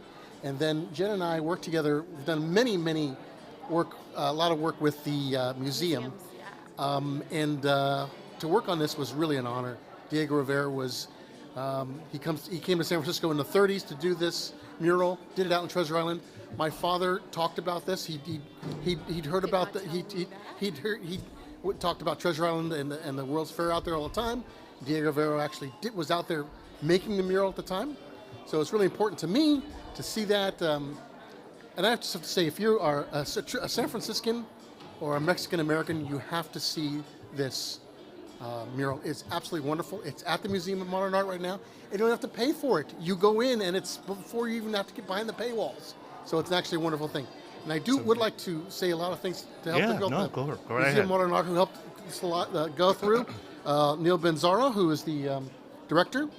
Michelle Barga, Jay Ollis, Maria Castro, Brian Kane, Scott Atawan, Kierman Graves, David Funk, excuse me, Tina Garfel, Jessica Wozniak, Don Ross, Catherine Teal, the engineering team, and the UNAM Council General for a lot of help and helped us to create this wonderful piece. You had a lot of a big team there putting that together, didn't you? Yeah. That was just the Museum of Modern Art. I mean, they literally took this incredible piece of work and drove it across town. That's Absolutely amazing. Wonderful. Absolutely wonderful. Yeah. Totally in the middle amazing. of the night. Yeah, really. God. So, in that sense, I also would like to. Your family. I would like to thank my family for being here tonight. My wife and my 2 children, my twins, Joe and Gigi, Your big and brothers my right brother, there. my big brother here, is here. Also, would like to dedicate this this Emmy tonight to my uncle who passed away last year, or this year actually. Sorry, it's been so long. My uncle Vince Cisneros, who was a police officer for this wonderful city for many years, Mexican American, dedicated his life to the service of this city.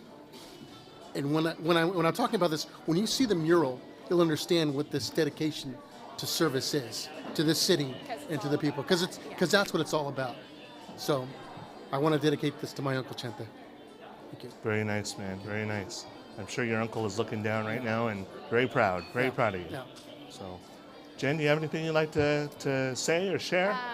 Just that I'm so fortunate to work with Dave all these years. You too, by the way. And everyone else on the team. Everyone worked so hard, so many crazy weekends, overnights, everything to make it happen. And Jill Lynch, our favorite.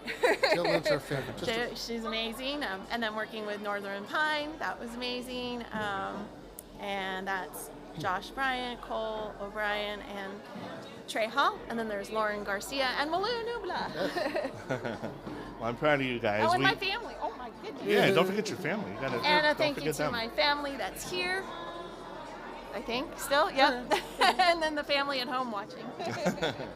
Well, hey, the 3 of us have known each other at least Long time. 25 years. I'm so happy for both of you for this on such a special project. So congratulations to you tonight. Thanks. Thank you so much, Kevin. Thank you. Doesn't feel real. This way? Oh, Where do we we're go? going this way. Oh, we're leaving this way. I missed the memo on that.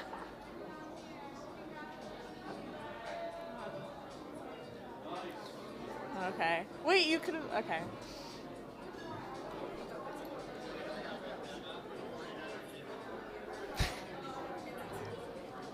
Not your microphone too. Oh, This is thanks. yours, right? Yeah. Where am I? Am I just looking? Hey there, guys. Hello. Hi. Congratulations on your Emmy. Thank you. This Thank is you very for 49ers Kid Reporter, right? Tell us about it. You want to? No, It's you're okay. you're the one being Okay, interviewed. Yeah, I mean, I'd like to thank like Josh and Steven. I wouldn't have been able. I was editing it, and I wouldn't have been able to do it without them. Definitely, it's my first season, so it's been a pleasure just learning with them and with our other reporters and producers too, with Steven, Serena, and Mason.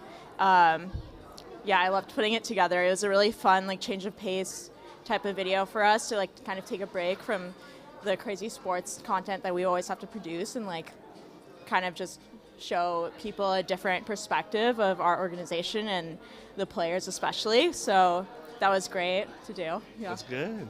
That's terrific.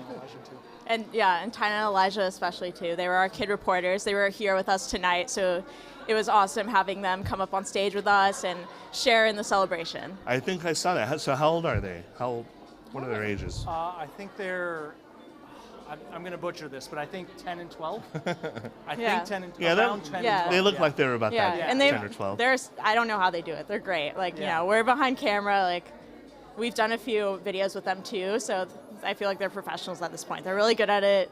They know what they're doing. They're really fun to watch. It's great working with them. Hey, well, they're our future in our business, right? And they'll be Yeah. pushing us out of the way in Yeah. no time at all. So. Yeah, and it's great seeing a woman reporter too, and Tyna Yeah. being there. Just as a woman in the sports industry as well, it's like great seeing that representation too. Yeah, you bet. You bet. Would you guys, anyone you'd like to say hello to tonight or thank? No, I actually spoke on stage, so Yeah. everything Yeah. she said was amazing. Yeah. And Yeah. I don't know if you have anything else to say, Steven? You said it perfectly. So. Okay. Yeah. Go Niners. Go All right. Niners. Yeah, go Niners. All right. Congratulations, you guys. Thank you. Thank you. Really happy for you. Thank you. Enjoy the rest of the night. Thank you. Okay.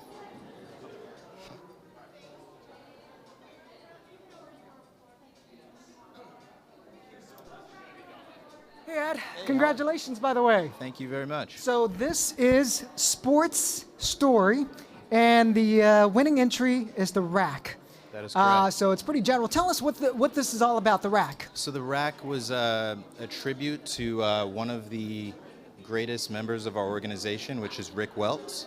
He was the president and COO. So we just made a tribute to his service in the NBA and his commitment to the game and to our organization for bringing the Warriors into greatness, honestly. Yeah. Yeah, He's one great of the- guy. Yeah, I believe I interviewed him once. Very nice guy. Yeah. Talk to us. I think I saw you standing up here earlier as well. So this is the second Emmy of the night. This is the second What Emmy. goes through your mind? I was like, just another Emmy in my pocket. They have high standards and we work very hard. So, it starts with people like Rick Welts, and we're just a reflection of what he brought to the organization. So this is honestly not about me. It's about the organization and the team of creatives that create all the work in the studio department. Strength in numbers, as the Absolutely. Warriors motto would be. Yeah. I see some folks here, Cassidy, Blake, AJ, Kyle, and Derek. I know they're not here tonight. Yeah. It's always short on stage with 30 seconds. This is where you get all the time. Any thanks or any folks you want to give shout outs to? There are a lot of people to shout out. I definitely want to shout out Blake and Cassidy specifically, to Ryan, who, I could go down the list. Every single one of them. It's like you said, strength in numbers. There are a lot of role players. There are a lot of intangibles. There are a lot of people who just bring a lot to the team. So it's the amount of people that work on each of our shoots. It's tremendous. I'm just the writer, and I'm up here taking credit, but it's not me. I'm just one person on the team. Ed, you're being humble. I do want you to. What about folks who have shaped your career? I'm sorry? What about folks who have shaped your career? Oh. There are some personal folks, I'm sure, who have come along the way. All of Yeah. us have. There are a lot of people you wouldn't expect. There's a guy by the name of Marcus Huffman, who's one of the oldest tenured employees at the Golden State Warriors. Started off as a video camera guy, camera assistant, and now he's the director of Chase Center Operations. And he's one of the people that welcomed me in saw that I love basketball, gave me an opportunity, just talked to me, and just sort of loves the game and loves people. So it's similar to Rick Welts. He's just a nice guy, nice people. So, yeah. And you combine your love, sounds like, for writing and basketball together and form this passion? Absolutely. I truly believe that what happens, the narratives that take place on the court are a reflection of the narratives that take place in our lives. So I think I'm really lucky to combine my love for writing and storytelling with my love for sports. Gotcha. And all the questions. I have any closing thoughts? Anybody else you want to say hello to before we let you go? I just want to thank the Warriors marketing team for letting me go on shoots and write things and just sort of bring more of a creative edge to some of the content that we create. So I really appreciate that. Congratulations, Ad. Thank you Great very job. much. Thank you. This way?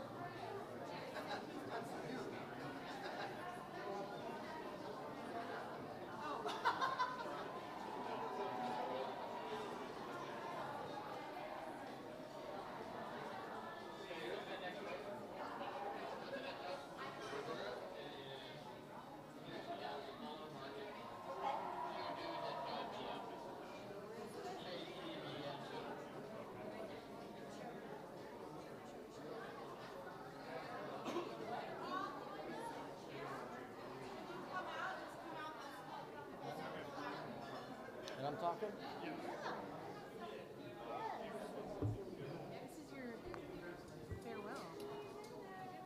Am I just talking, or is it like asking questions? Okay. I am so happy for all of you. Congratulations! Thank you. Give it up. You could do this. Okay, newscast, smaller markets. 2 News at 5 p.m. We're talking about KTV and 2. And congratulations again to all of you. Have you won this award before? Yep. Oh, okay, so you're old hat. But no, that shows that you guys are very, very solid. I have to tell you that I go to Reno because my Stevens daughter lives in Reno, and you guys are the ones that I watch. Oh, hell yes. Who else would I watch? Because as a seasoned meteorologist, I know you guys are very good, not only with your weather, but with your news and your traffic and everything else. But please tell me what else that you do very well and how important this is to you. And please identify yourself. My name is Paul Nelson. I'm the senior reporter at 2 News. Hi. And can you, because you're a tall drink of water, can you I'm so sorry. pull this up a little bit more? Okay, thank My you. parents are really short, too. I don't know how I got this tall. Because you're a blessing. So, I guess it was the secret of the ooze or something. Anyway, yeah, I mean, one of the things that I think with our station is we've got a lot of solid attributes. Everybody's good at what they do, whether it's on the camera or photographers or production. Everyone knows what their job is, and we do it well. And we go out every day and we try to do a good job regardless of what the content is. I find that is very important, and you just hit something that I tell people all the time. This is the era of MMJs, in which I've been at stations before, in which they ask you to do both, to go out and report and to shoot.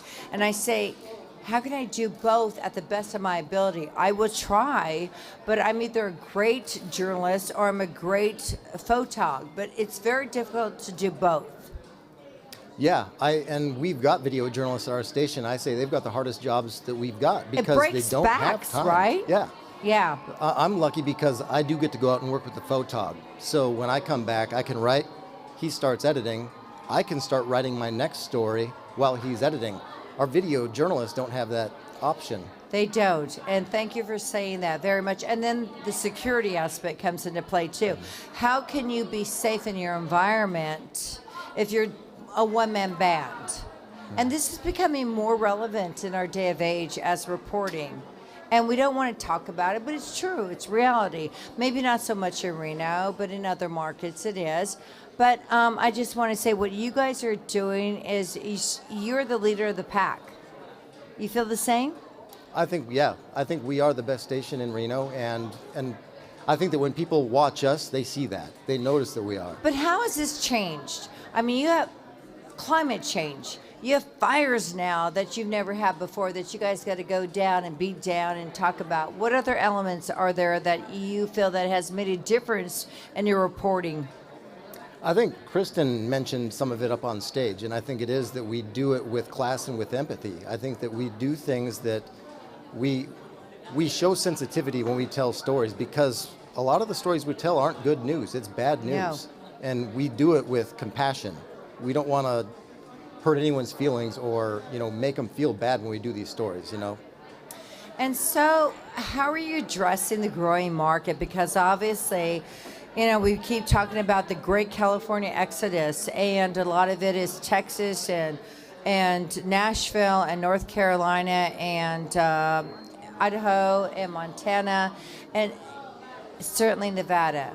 How do you address the change that is happening in Reno now?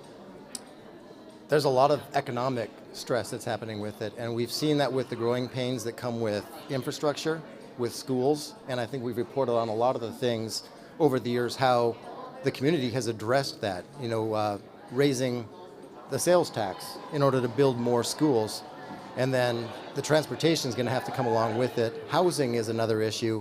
There's a lot of things that we report on just because of that growth that comes to our area. So that's what I'm saying. What you may have reported on 5 years ago is substantially different than what you're reporting on today as far as your economics are concerned? Yeah, and that's true everywhere. I think inflation is one of the big things that's affecting everyone. The housing costs are affecting everyone. The difference in Reno is we've got such a booming area where there's so much more manufacturing and distribution and so many new companies moving to town, where I think it's really affecting us even more than some other parts of the country. Sure it is. I really appreciate you saying that. So how do you move forward as a team? As a team, that's really all there is to it. We go out there, we know what we have to do, we go out there. We might have an idea when we go out to do a story, and we get out there, and it turns out that what we assumed was the story is a lot different than what it actually is. So we just adapt to it, and we tell the story the way it is. And we really appreciate everything that you're doing to represent not only Reno, but Nevada, but our journalistic enterprise. And I thank you so much. I'm so happy for you. I really am. And God bless you. And I hope I get to see you again next year. Sounds good. It's a date. Congratulations. Thank you. Thanks for your time. Oh, thank you.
I'm back. What is this?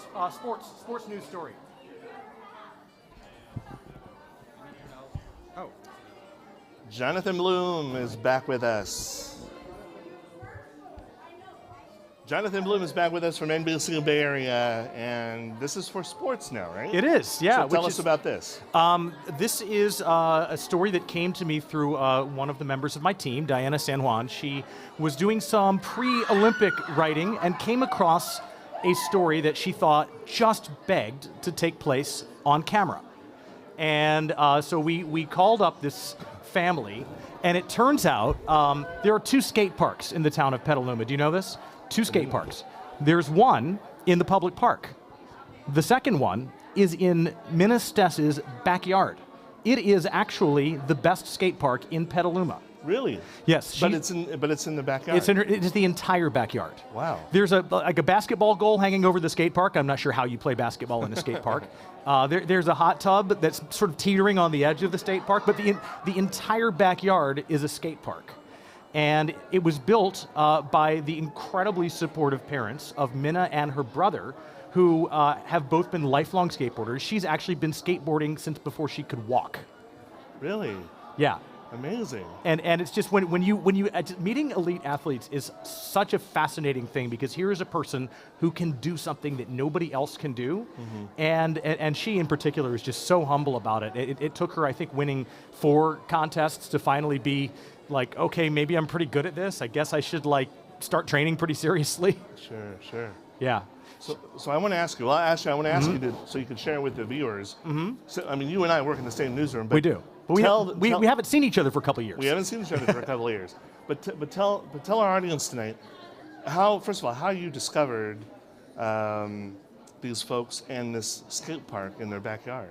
So this is the work of the digital team. I can't take any responsibility for discovering this. We were looking for people who were trying to get on the U.S. Olympic team for these most recent Summer Olympics that took place in Tokyo. And so we were calling all the people who were kind of on the short list to be on the team. And we found that one of them happened to be in Petaluma. So Diana San Juan calls up this family, does a phone interview with them, and it's like, I think this might make a good video. And so this was, still kind of during COVID. We were all, you didn't see it on camera, but we were all wearing masks all the time when we weren't in front of the camera. And, Abby and I were wearing masks in the car on the way up there and wearing masks in the car on the way back. And we got up there, and it was just a wonderful family. A wonderful neighborhood and community, except, the only thing not normal about the neighborhood is this huge skate park in the backyard. and when you see somebody who's really talented, they make things look easy, right? And so I don't know much about the sport of skateboarding, or at least I didn't at the time. A lot of my research took place after the interview. And so the process of meeting them was like, oh, okay, you're Minna. I see you're wearing a sweatshirt from your sponsor, which is Santa Cruz Skateboards. Okay, you've got a couple of skateboards around here. Show us some tricks. And only later, when I went back and Googled the tricks that she did I realize how difficult these tricks are. She just made skateboarding look easy. And skateboarding, for the vast majority of people, is all about falling on concrete again and again and again and again. I think she fell once the entire time we were shooting this story. Man, well, obviously a true talent there as far as the skateboarding is concerned, and sounds like she's found the niche. Yeah, she's a hopeful for Paris in 2024. Nice. She was an alternate for Tokyo, so she's hoping to actually go to Paris in 2024. Oh my gosh. And she's going to be 18 then, which is crazy. She was the youngest female national skateboarding champion ever. Really? And so she's going to be 18. She's going to be in that's prime for skateboarders, 18. And so I think we're hoping we can follow her to Paris. I hope so. I was wondering if what the age limit might be for most sports. You get to a certain age, and you because of your age, it's time to retire, right? I think skateboarding is a younger one, right? Because it's all about center of gravity. The smaller you are, the lower it is. And it's also about fearlessness. Kids are fearless. They're not worried about getting hurt. It's just like with gymnastics. To tumble through the air like that, and there's a lot of tumbling through the air in skateboarding, you can't be worried about getting hurt. If you think too much about it, you psych yourself out.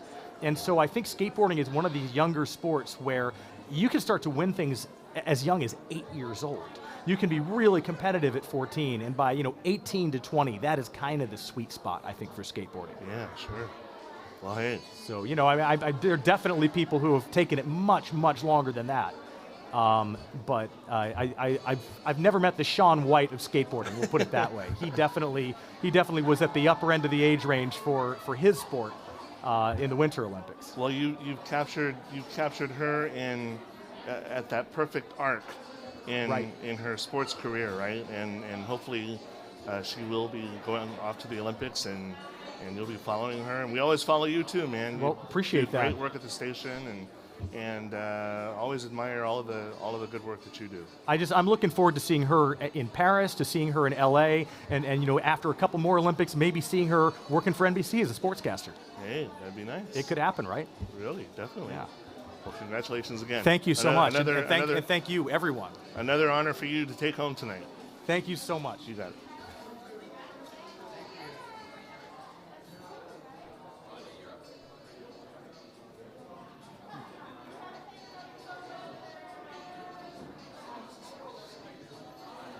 Hi there, and congratulations. Thank you How so are much. you tonight? I was not expecting this. You really weren't? No. Very surprised? Very surprised. First of all, let me introduce you. This is the category, and tell me if I'm correct, okay?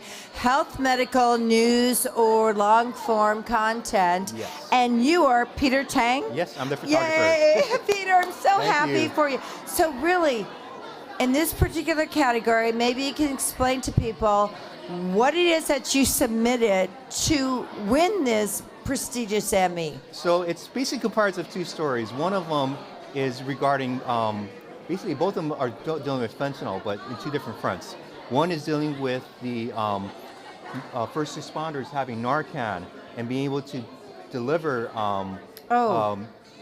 Basically, it's a thing that basically helps. People stay alive after overdosing. Exactly. So right? we had police body cam videos for that. Second one, we went to in Chinatown, Honolulu, and we met up with people who tested their drugs, their heroin, and we found that there was fentanyl in it. So first of all, which station are you representing? It's from Hawaii? Yep, Hawaii News Now, KGMB, KHNL. You guys do amazing work. I'm so in awe of you. And by the way, I'm heading to Hawaii on Tuesday. Oh, looking forward to that. You might be on my flight. So, but this is a very serious subject, Yes. Especially in the United States. People between the age of, I believe it's like 26 to 41, it's the #1 killer, and it happens to be fentanyl. Yes. And so the health departments, like the paramedics, when they arrive on the scene, they have this particular drug that you're talking about to try to revive them. Yes. But it's very expensive, and not every single paramedic department can afford to have it. Yes. But what made you and your news department so compelled to cover this story? Well, the thing is, we don't get to see a lot of what the first responders do. So we asked, do you have video of this? And they had body cam videos. They did. And they showed how they saved this little girl from her OD. And you could see her within seconds, she comes back to life. Is this basically from fentanyl or heroin? Oh, yes. Okay, Yes. so in Riverside County, here in the state of California, that's like the #1 killer of these particular age demographics, and it is from fentanyl. Are you finding this on the islands as well? For sure. And what made you want to devote your time and energy into reporting this story? Well, I mean, there's a lot of drugs in Hawaii. There's a lot of, it's an ongoing thing, but now a lot of people don't know what's in their drugs. So it's important for people to know what's going on and the trends. So were you going out with the medical teams as well? Can you see that again? Were you going out? I'm sorry, it's so loud in here. Were you also going out with the medical personnel when you were reporting on the story? Not on this particular one. We're kind of working on one right now. But I'm just wondering, what did you learn from this? Oh, I mean, How did it affect you? Obviously, I mean, I've I didn't know that this was going on, and one of the vans are handing out, test strips, fentanyl strips to the homeless people, and to see them test it and see that there's fentanyl in the drugs they're taking. Yeah, and it's not Yeah. just with the homeless Yes. at all. So obviously, when you were creating this story and developing this story and producing this story and writing this story and developing this story and televising this story, you never knew it was going to become an Emmy awarding story, did you? So how does it feel tonight? I'm still trying to recover from the initial shock. My reporter, Lynn Kawano, she said, I don't know if we're going to win or not. So I kind of prepared myself, and it won. I just want to say welcome to the mainland. Yes. And congratulations. And you're always welcome back. All right. And congratulations on your wonderful reporting and your accurate reporting as well. Thank you for Thank you bringing so that much. particular, as harsh as it may be, Yes. that light to the public. Yes. Thank you. That's what journalists do. All right, thank you. Congratulations. Aloha.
Miss Arlen. Hello, Nazi. Miss Nazi. I'm sorry. Talking to us. 1, 2, 1, 2, 1, 2. Ready? And we have Miss Arlen Fernandez here. What is up? Give a hand to Arlen. Thank you. Oh my goodness. So this gorgeous gal and I, we're twinning tonight, by the way. Right? Twinning. We just presented You got on the stage memo. ourselves, and now you're on the flip side of it, and you received. This is your second Emmy ever, right? Yeah. Congratulations. Thank you. You know, this story that you did was really impactful.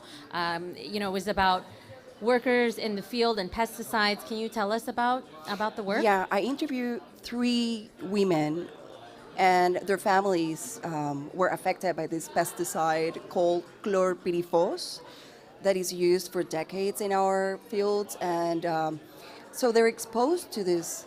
They pick up the food, the vegetables every single day. They live next to the fields, so they get the effects and impacted by this pesticide that was finally prohibited.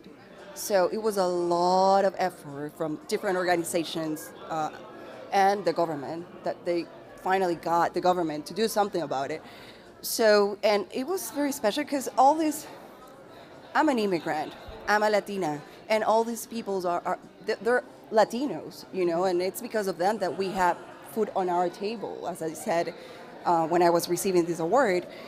So, yeah, it's to hear their testimonies was very, very, I don't know how to explain it. It's like, it was very important to me, very close to my heart to do this story, You dedicated to them, I'm sure. Yeah, I did, and I did to all the field workers, immigrants, but especially I'm gonna take advantage that Of we course, have take your this space time. to Yes, do it. please do.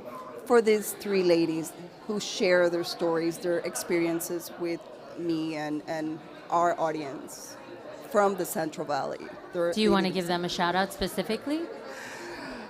Well, maybe they don't want to have their names out there. yeah, because they feel kind of, Yeah, that's a very, very hard story to do, and it must have taken a lot of courage for them to come forward, but I can see why they trusted you to do it, because you're an incredible storyteller. You're so talented. You're so warm. And, Arlen and I, we sit on the board of governors together, and, we've worked together for so many years now, and we finally got to meet in person Can you tonight. imagine? How many years? It's like later? multiple, It's like, I don't know, several yeah. years.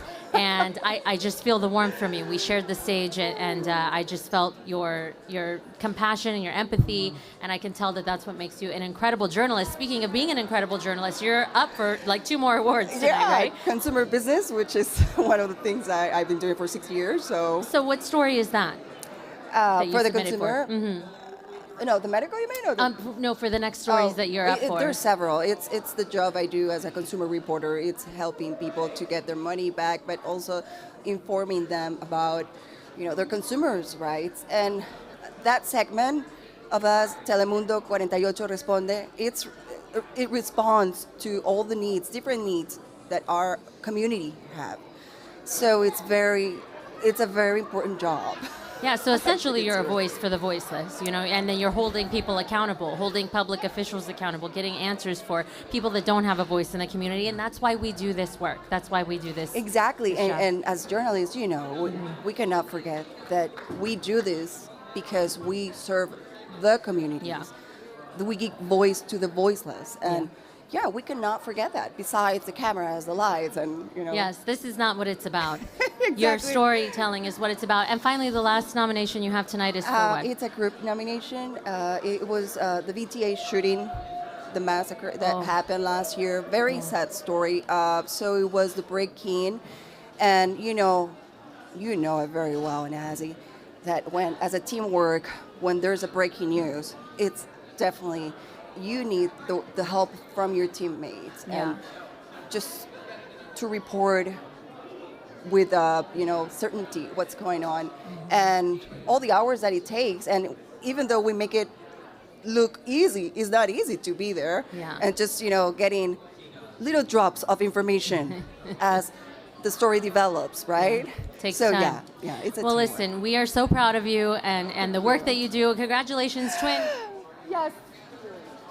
Thank you so much. Thank you Best to all of the luck judges. to you. Thank you. Have Thank a good you. night. Thank you.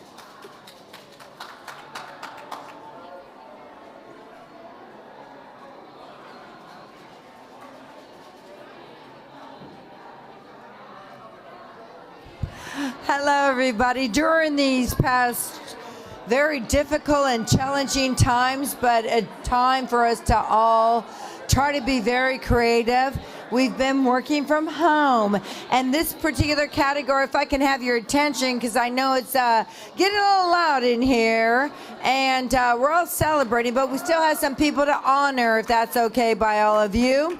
This next category winner comes from live news producer, and this is going to Jennifer Parsons.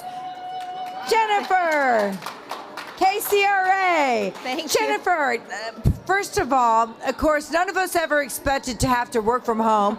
None of us ever expected a pandemic. But how did you make that work for you? So for me, it started off with pretty much as soon as we went into lockdown, I went home. Yeah, I'm like many people. We thought it was, a couple weeks, and we'd be back, and I ended up home for almost a year and a half. So obviously, initially, did it freak you out? Yes. Okay, so Because how did you overcome that? It was a lot of, it wasn't so much freaked out as just feeling alone. And I think a lot of people in general felt that way for the last couple years. But, just being in a room in your home and not having the camaraderie, not being able to talk with everyone in the newsroom, and I think that was the most intimidating thing. Was Sure, you can't bounce ideas off of people. You know what?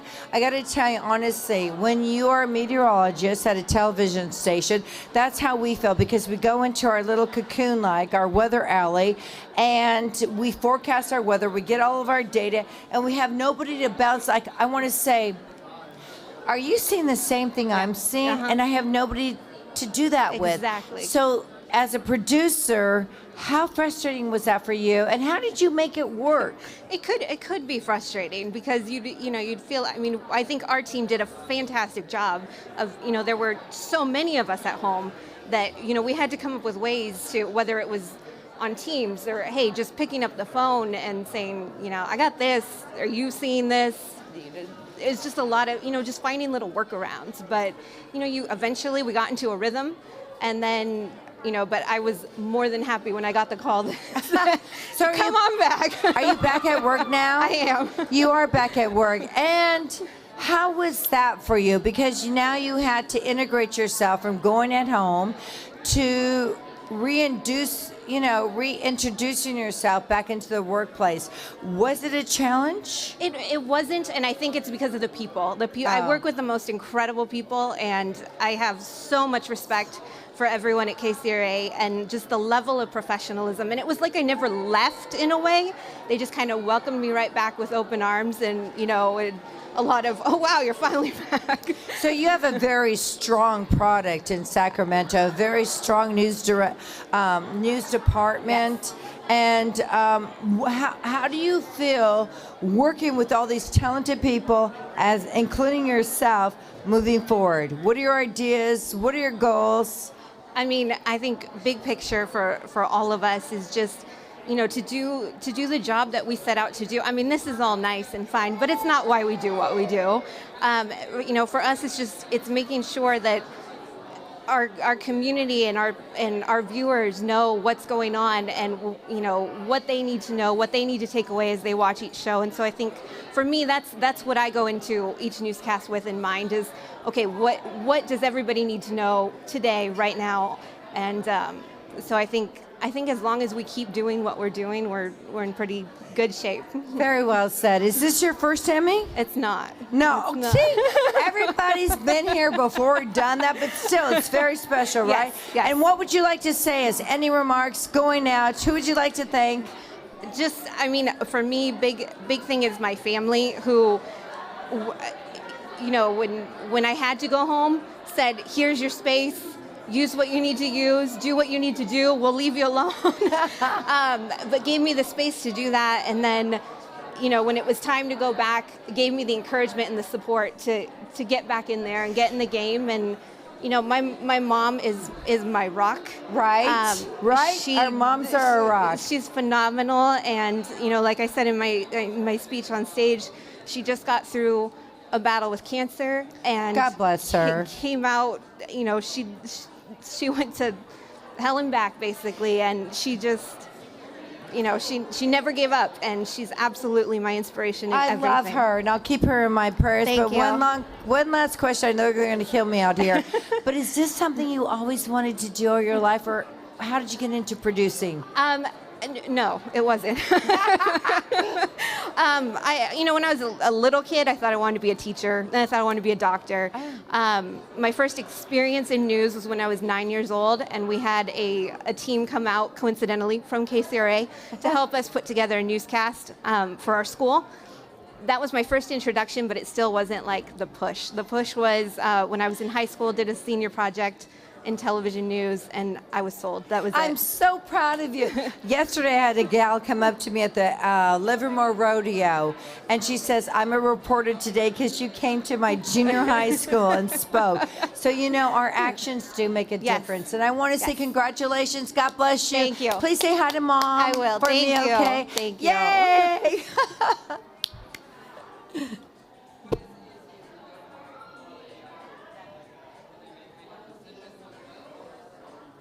Jericho Soria. Hey, Yes. how's it going? Yes, Saria. Congratulations, yes. buddy. Thank you. Is this your first or the? This is my second. I won my first last year on Zoom, which was a thrill. But this is way more fun getting to Definitely. walk up to the stage and getting to So you could speak in say- front of my peers, So- in front of my peers. Oh, definitely. So you could say this is your first Emmy, your first in-person Emmy. Yes, exactly. Great. A thrill. You want to tell definitely. us about your entry? We did, it's called Escape to Alcatraz, a long-form documentary about the 1969 occupation of Alcatraz by Native American activists that lasted up until 1971. And it was a thrill to learn about, really. I was only nominally aware about it, but once I was assigned to edit this piece, it was just super eye-opening, just amazing to learn about the occupation and how monumental it was for the American Indian movement. So how much time and research did you put into this before you guys went out to, start filming and doing some interviews? Well, I have to give all the credit to Ken Miguel, the producer, who went out to Idaho to interview one of the last survivors, or the last living occupiers, main occupiers, Lynetta Warjack, who lives in Idaho. And so he brought me tons of material and something. He did a full cut already that allowed me to just work off of that and really find kind of the emotional center to it and really find the narrative. And it was fun to work on and really great and really challenged me creatively. And yeah, a lot of fun to work on. That's good. Yeah. That's great. And Ken Miguel is one of the best. Yeah, as you know. So yeah. that's terrific. Yeah.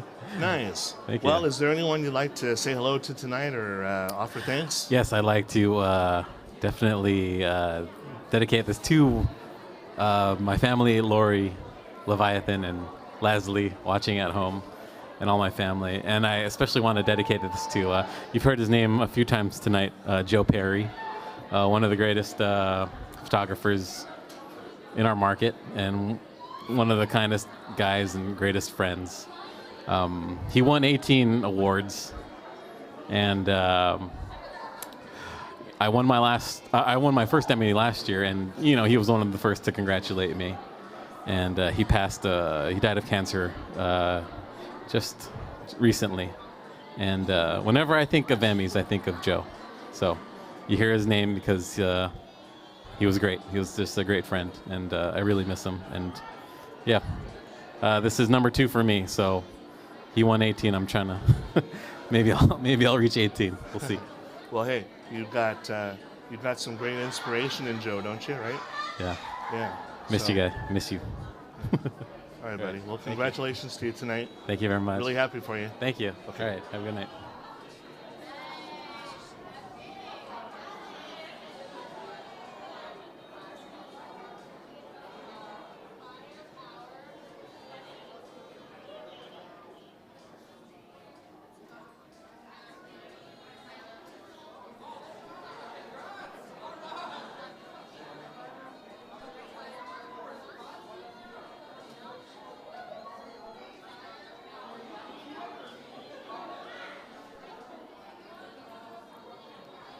Our next category up, the big time winner from Editor News.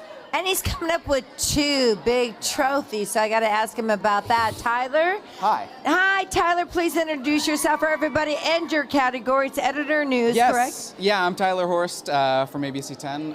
Editor News. ABC, KNTV? KXTV, Oh, ABC 10. Sacramento? Yes. Yeah. Congratulations Thank to you. you, by the Thank way. you so much. You got some hardware there. Yeah, I won for Editor News, and then John Bartel and I just won for History Culture as well. Oh, so we may call you back up again. Yeah, who knows? Okay. Well, congratulations to you. So tell me, how long have you been with your station in Sacramento? It's 3 years this year. 3 years. And whatever made you want, first of all, to be an editor? I'm lucky in that I get to do a little bit of everything in my position. I shoot and edit, but the story really comes together in the edit, and that is,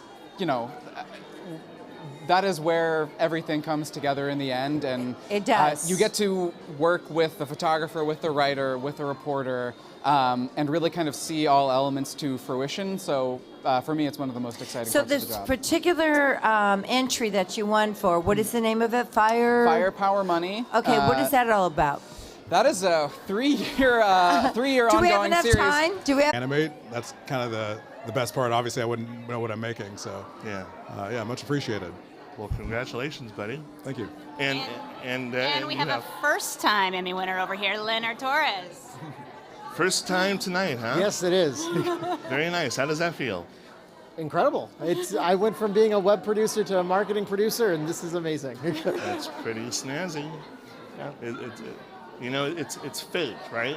It's all about our journey in life, right? And who knows what's going to happen next? So that's terrific. Sure. Well, congratulations. The best is yet to come.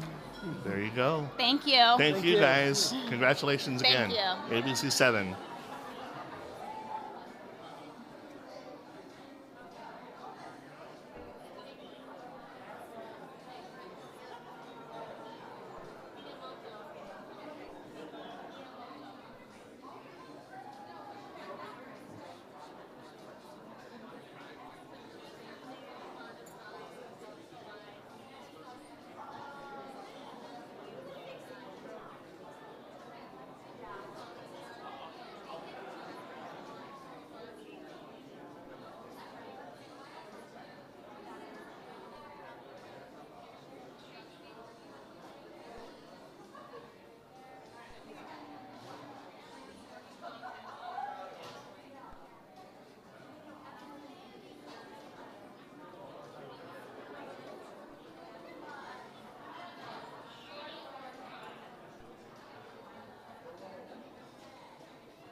Hey guys, congratulations. Thank you so much. Thank How's you so it much. feel tonight, huh?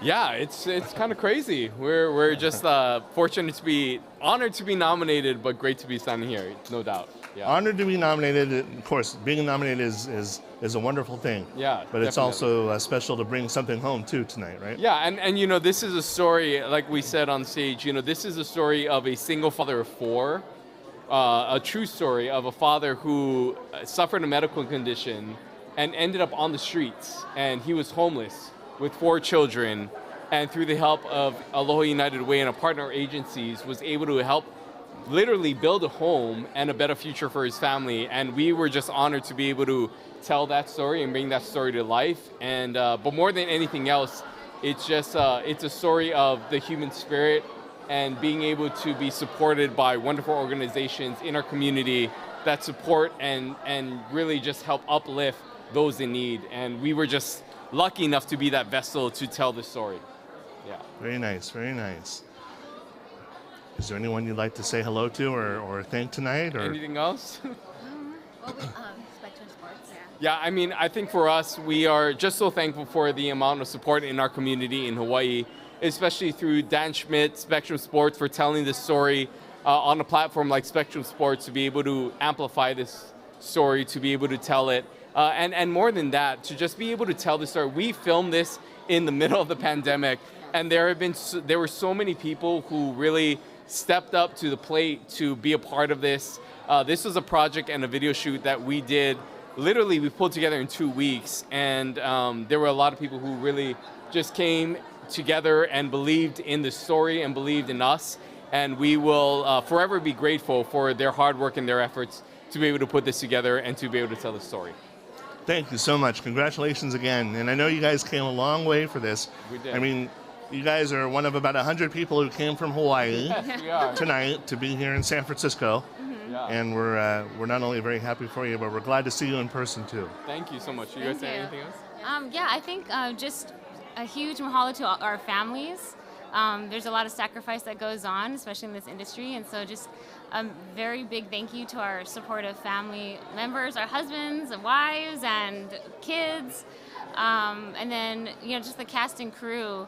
Just like Ryan was saying, even with their just giving of their time to something that was really important, to a story that needed to be told and that they believed in as much as we did. So to the whole cast and crew, I mean, it really was a project that brought everyone together for something that just needed to be shared. So just thank you to everyone that supported it. Yeah. Yes, thank you. Thank you again, guys. Mahalo. Thank you. Thank you, Aloha. everyone. Mahalo. Thank you.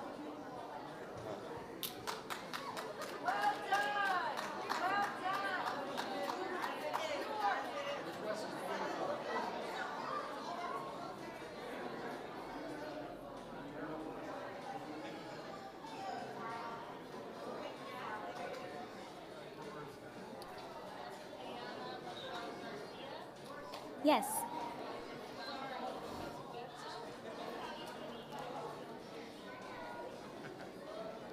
Hi, Tehana. Hi, how are you? Good, how are you? Good, good. Congratulations to you. Extra excited. Yeah? Yeah, very much. Is this your first one tonight, or how many have you had now? It's my number 11th, and but it's been a 11. lot of hard work. I'm not even gonna joke around with that one. I'm a video journalist, which means I shoot, I write, I produce, the whole 9 yards. Do it all. And in the Bay Area, which is a very large region to cover, it's been very challenging. It's been a lot of hard work. So this is the reporter one. This means the world to me right now, because in a week I'm moving to Univision Miami, so top 3 market. But what better way to say goodbye to the Bay Area than winning this baby right here, right? I'm so excited. I'm really happy for you. We're all happy for you.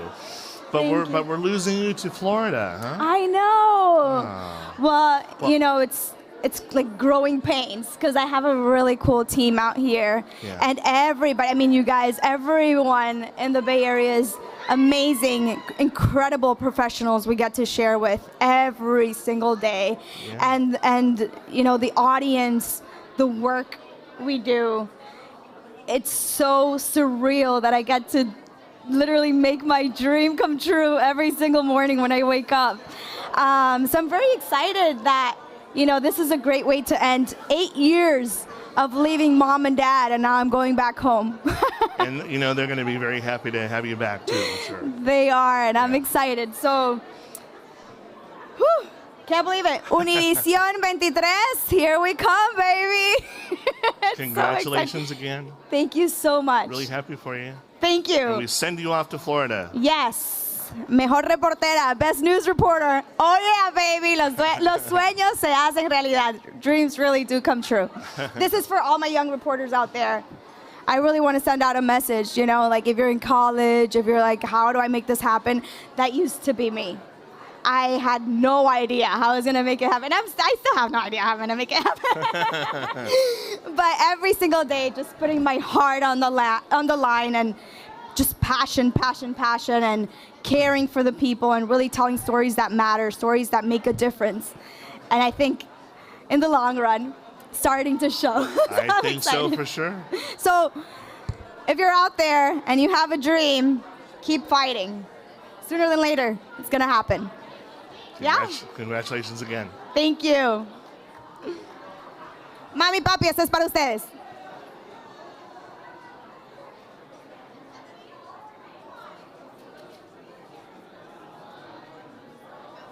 And now for a very exciting category. The winners are for continuing coverage. And we bring them in with our aloha spirit, right? Aloha. Please introduce yourself, my big time winners tonight. I'm Mahea Lenny Richardson, and this is Peter Tang. Oh, well, welcome to the mainland. You are always such wonderful. I hate to consider you competitors at the Emmys, but you are. And you also kick butt all the time. But tell me about your particular winning entry. Well, our entry was our tainted water crisis in Hawaii. There was tainted water, which was caused by the Navy's jet fuel went into the water. At what island? Oahu? On Oahu. Okay. And military wives literally took us into their car to take us there to show us the problem with the water that they were drinking and that their children were drinking. And as you reported on this, what did you discover? Well, Peter and I wanted to go to their homes to see it for ourselves because it had been reported. And we smelled it, we saw it, and we could see the pain in those families' eyes. So was this kind of a story like Aaron Brockovich in Newberry, California? This was Aaron Brockovich in the middle of the Pacific. And when you brought this story to light, what kind of a difference did it make? Well, now the Navy has decided to shut down the Red Hill fuel tanks because it knows that there is a very grave danger of polluting our entire water system on the island of Oahu. So when you decided at some particular time in your life to become a reporter, was it to make a difference and to make an impact in people's lives? Absolutely. Absolutely. Right, Peter? Yes. So, Peter, tell me, how has this story made a difference in your life? I mean, I definitely appreciate the water that we drink on the island. Excuse me, if we could be a little quiet in the background. We have some really, really special guests with us tonight. Please. We really want to hear their very important story from Hawaii, and I really appreciate if everybody can quiet down a little bit. I thank you with all my heart. Well, so what was the question again? Sorry. Go ahead. Peter, tell me how this story made a difference in your life. Well, definitely I appreciate the water that we drink, and it's our only water supply. I mean, we're surrounded by water, but it's all salt water, it's not drinkable. And basically, this is the only water that we have. So this is really important to me, and it really makes a difference. Here in Hawaii, you're surrounded by water, but then you find that you're surrounded by some water that is contaminated.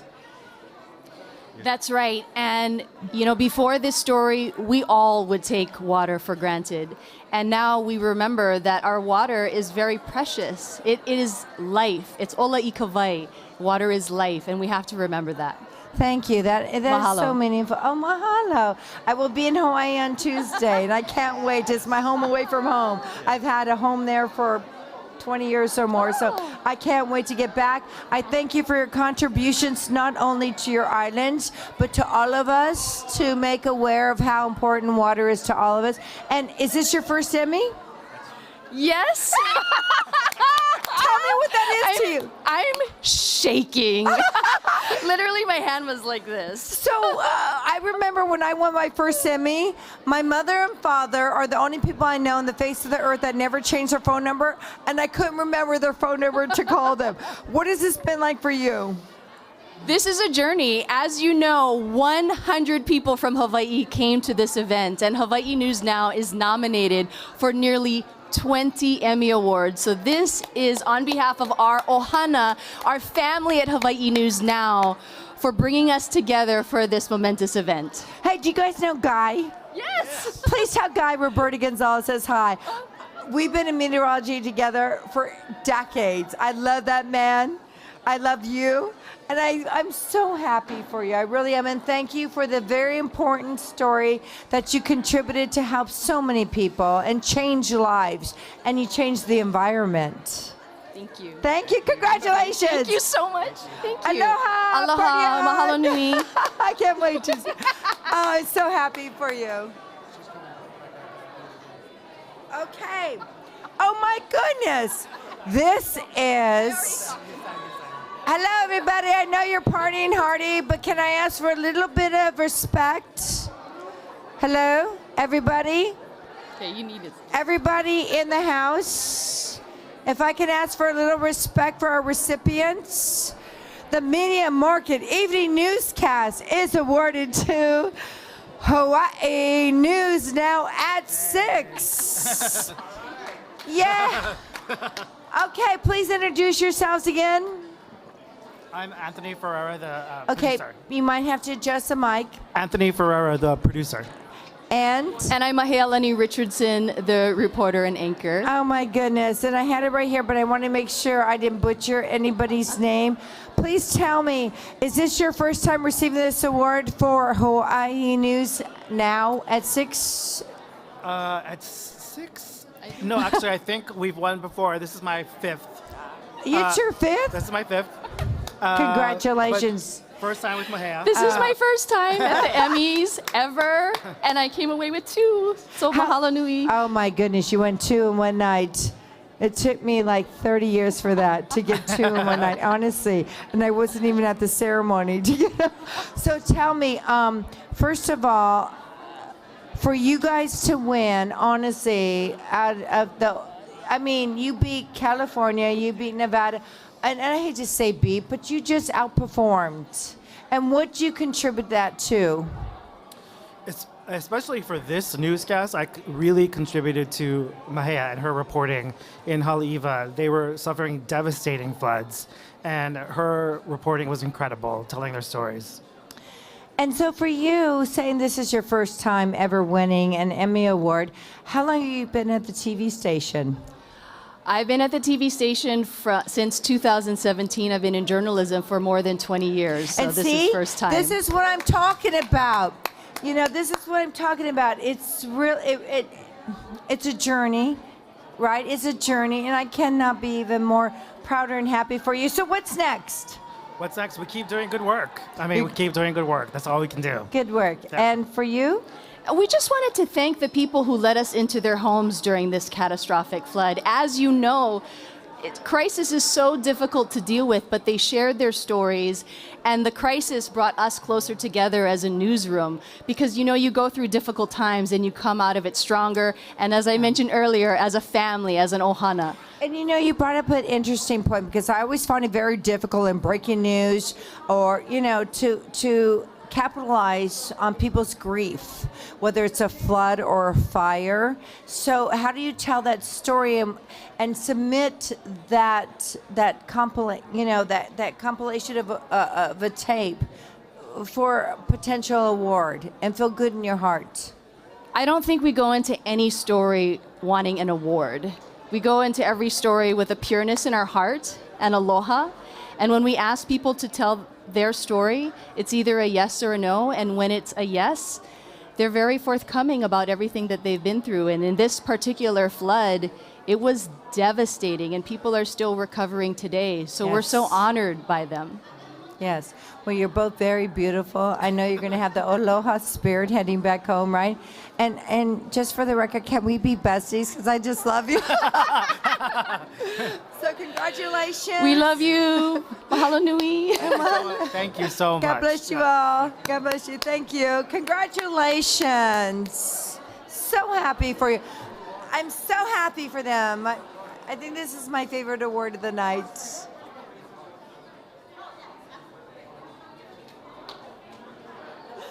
Andrea is back. Hello again. Andrea Igliazzi, right? Yes, Did I say Igliazzi. it? Okay. Perfect. You want to bring your mom up here? My mom, if you want to come. Come on. Congratulations. This is for continuing coverage at KUBS Univision 19, right? Yes, it is. So number 2 for the night. It is amazing. I can't believe it. I'm just so ecstatic right now. It's just a dream come true. I got to ask your mom real quick. She doesn't speak a lot of English, but I can translate. Okay. How do you feel about Andrea tonight, your ¿Cómo daughter? te sientes? She feels excited, she says. So tell us about the continuing coverage and all the effort that you put into it. So this was for the fire, for the Dixie Fire. As I told you before, this is my first time working as a reporter, my first time in a TV job, and this was my first time covering fires. So it was so exciting. It was also very heartbreaking because you see a lot of loss, but it's also very you get a lot of adrenaline covering this type of stories. So I got to go 3 times to the fires and cover the story and just follow up with it, how the Dixie Fire was growing, and it was just very exciting. And again, thank you to my photographer, because I don't think I would be here tonight if it wasn't for him, because he's just amazing with it. And I got to interview amazing people who live there, and also the firefighters who work really hard to extinguish this fire. So it was just amazing. I'm just so excited to be here. I don't even know what to say. I'm excited for you, and I know your mom is very proud of you. Congratulations again, and I'm sure KUVS, everybody at KUVS is very, very happy for you too. Yes, and I want to thank my team in Univision. They gave me my first job, and I am here because of Univision and because of my bosses and my coworkers. So I just want to thank them, because it wouldn't be possible without them, and of course without my family and all of the people that's watching me right now on the stream. So thank you so much. Congratulations again. Muchas gracias, muchas gracias. Hasta luego. Thank you. Gracias.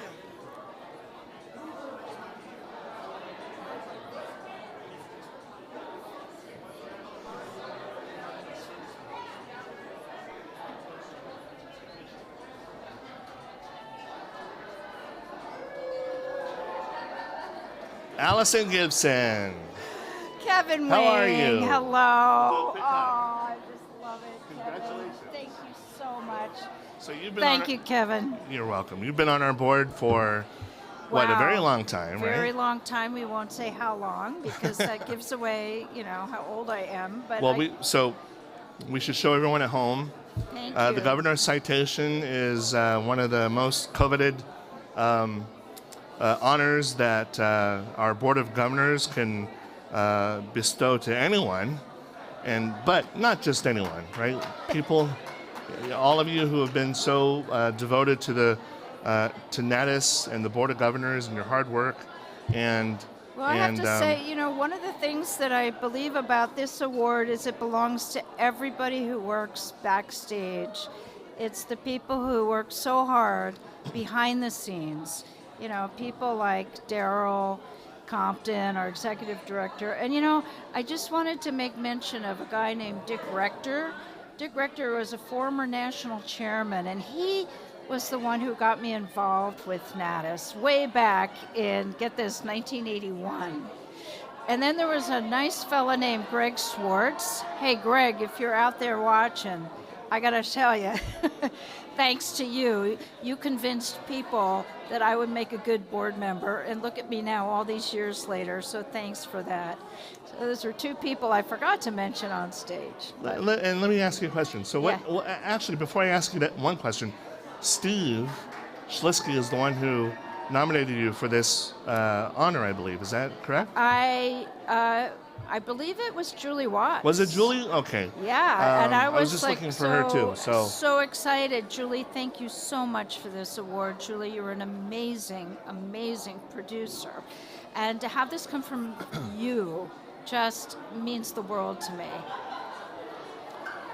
Okay, So what does NATIS mean to you in all the years that you've been involved with us on the? You on mean the board other of- than Satan spelled backwards? It's true, folks. It is true, isn't it?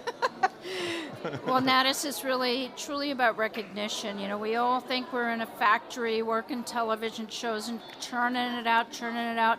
But without the recognition of our peers, it would be meaningless. And we're so lucky to have such a thriving chapter in our organization. San Francisco chapter is the strongest in all of the chapters in America. So we support each other, we're compassionate to each other, we're honest with each other, and we truly recognize all the gifts that we're giving. So NATIS, thank you. Thank you for this particular gift. Thank you so much again, Allison, for all that you've done for us on the Board of Governors, and and a very, very special congratulations for that governor's citation honor. My absolute honor. Thank you, everyone. Thank you so much. Good night.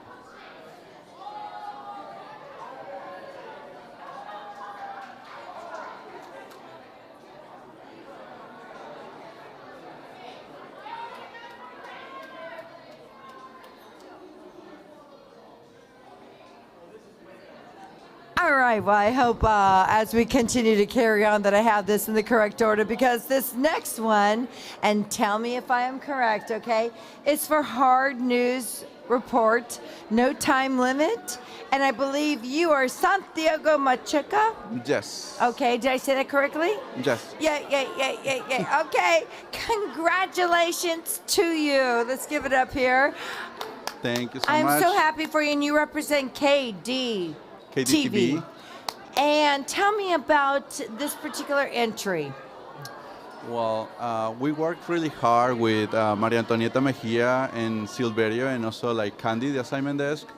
I was the editor for this entry, and it was really like a challenge because there were like a bunch of Spanish like speakers, Spanish people that they weren't getting paid.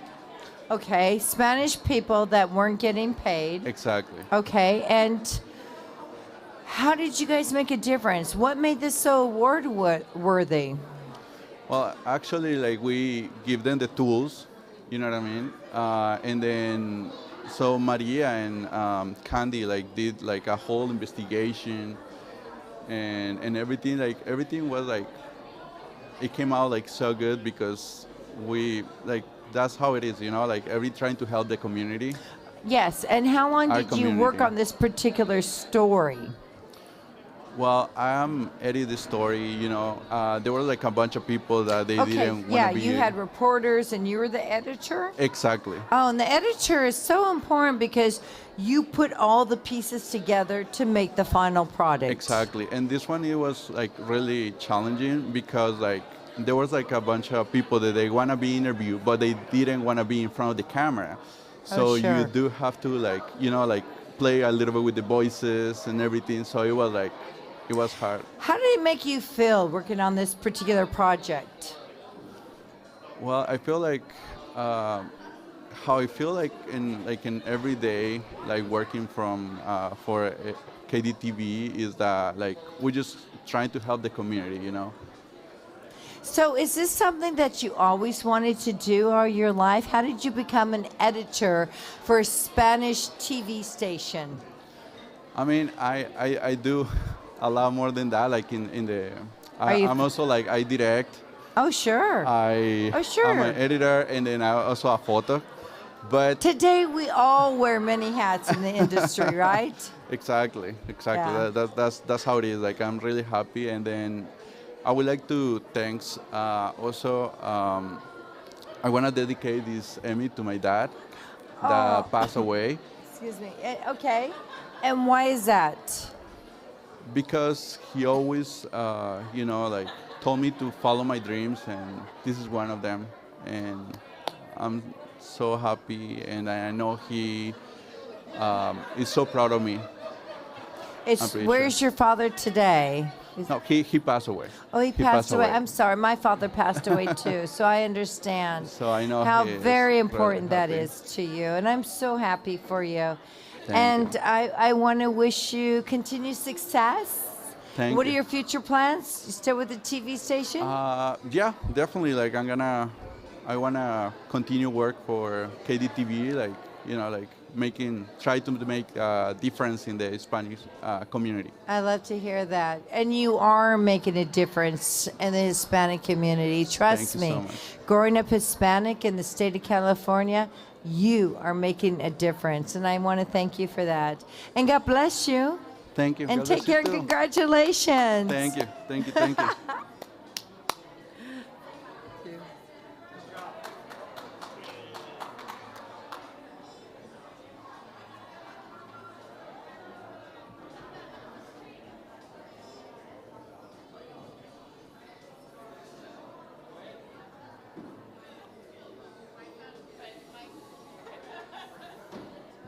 Hello there. I know Hi. you. Yes, Tara, I know you too. Michael, Jennifer. Get in, guys. Corlin. Yes. Everyone in. Congratulations to you guys. Thank you.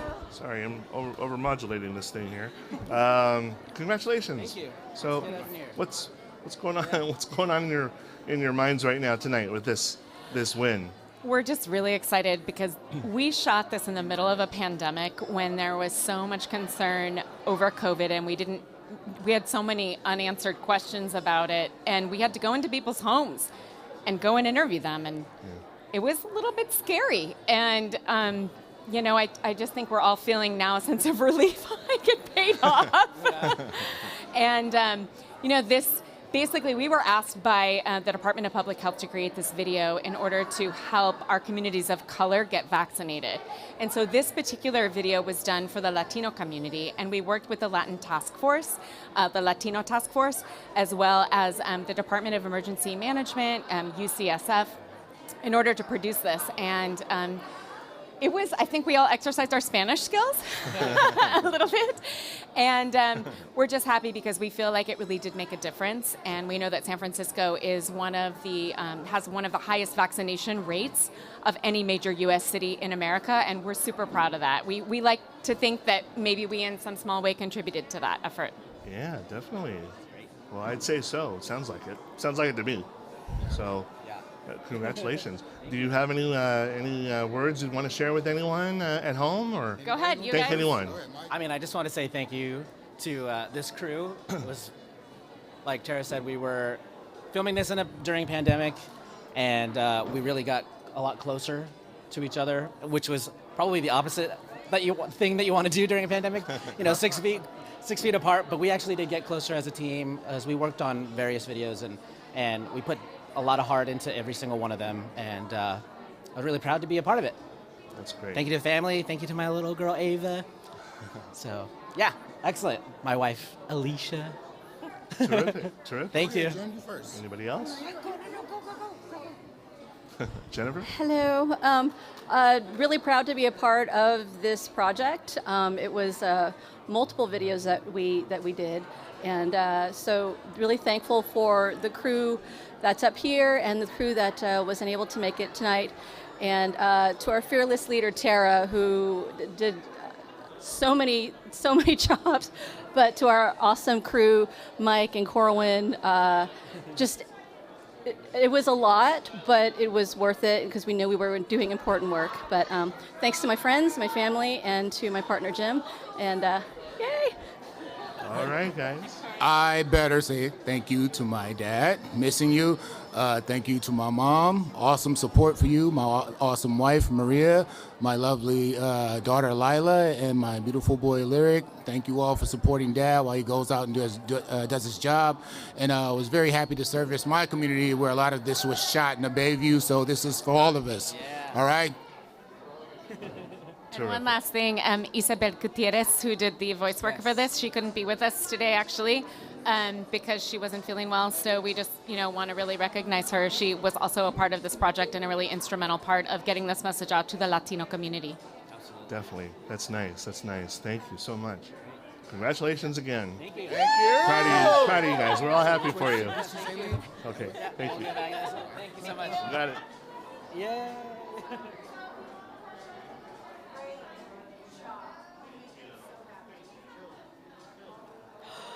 Oh my gosh, my best friend. Hi. You look so good. Oh, I just changed them. Because my feet were so tired. Yeah. When you're standing all night, I just changed. You're so Thanks for doing all of this. No, you're so sweet. And this is the category for news or short form content. Am I correct? Yes. Look at you, rock star. I'm so happy It's for such you. an honor. I'm so And- thankful to the Academy, really, for recognizing this work. It Oh means my goodness, a and lot look how to me. beautiful you are. Where'd you get your So dress? sweet. I actually, I Don't tell got me it you on- made it. No, I got it on Poshmark. No, you are awesome. Yeah. So tell me, okay, first of all, this is for succulents for dessert? No, this is for fine desserts. Fine desserts. Yeah. Okay, in the Black Panthers Yes. first headquarters? Yes. Okay, because I think we had 2 awardees in this category, and both were from KGO. Oh, I think so. So I'm a little confused, but yeah. Awesome. Yes, rock on. I know. And this is so special. And again, introduce yourself to everybody at home. Hi, I'm Victoria. I'm a producer and I'm also an editor for KGO and Localish.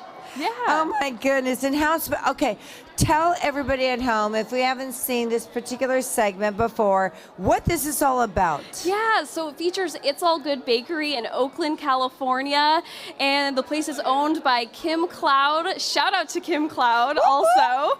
And he creates amazing pastries inspired by his family recipes, cakes and pies, and the location is a landmark location as the first headquarters of the Black Panthers Party. So he shared the history with us, and he also has a beautiful tribute wall up in the space to honor the Black Panther Party. So this is such a popular bakery, but no, a popular category in which there's so many entries. I mean, like 10, 12 entries. What do you think made your entry stand out and win?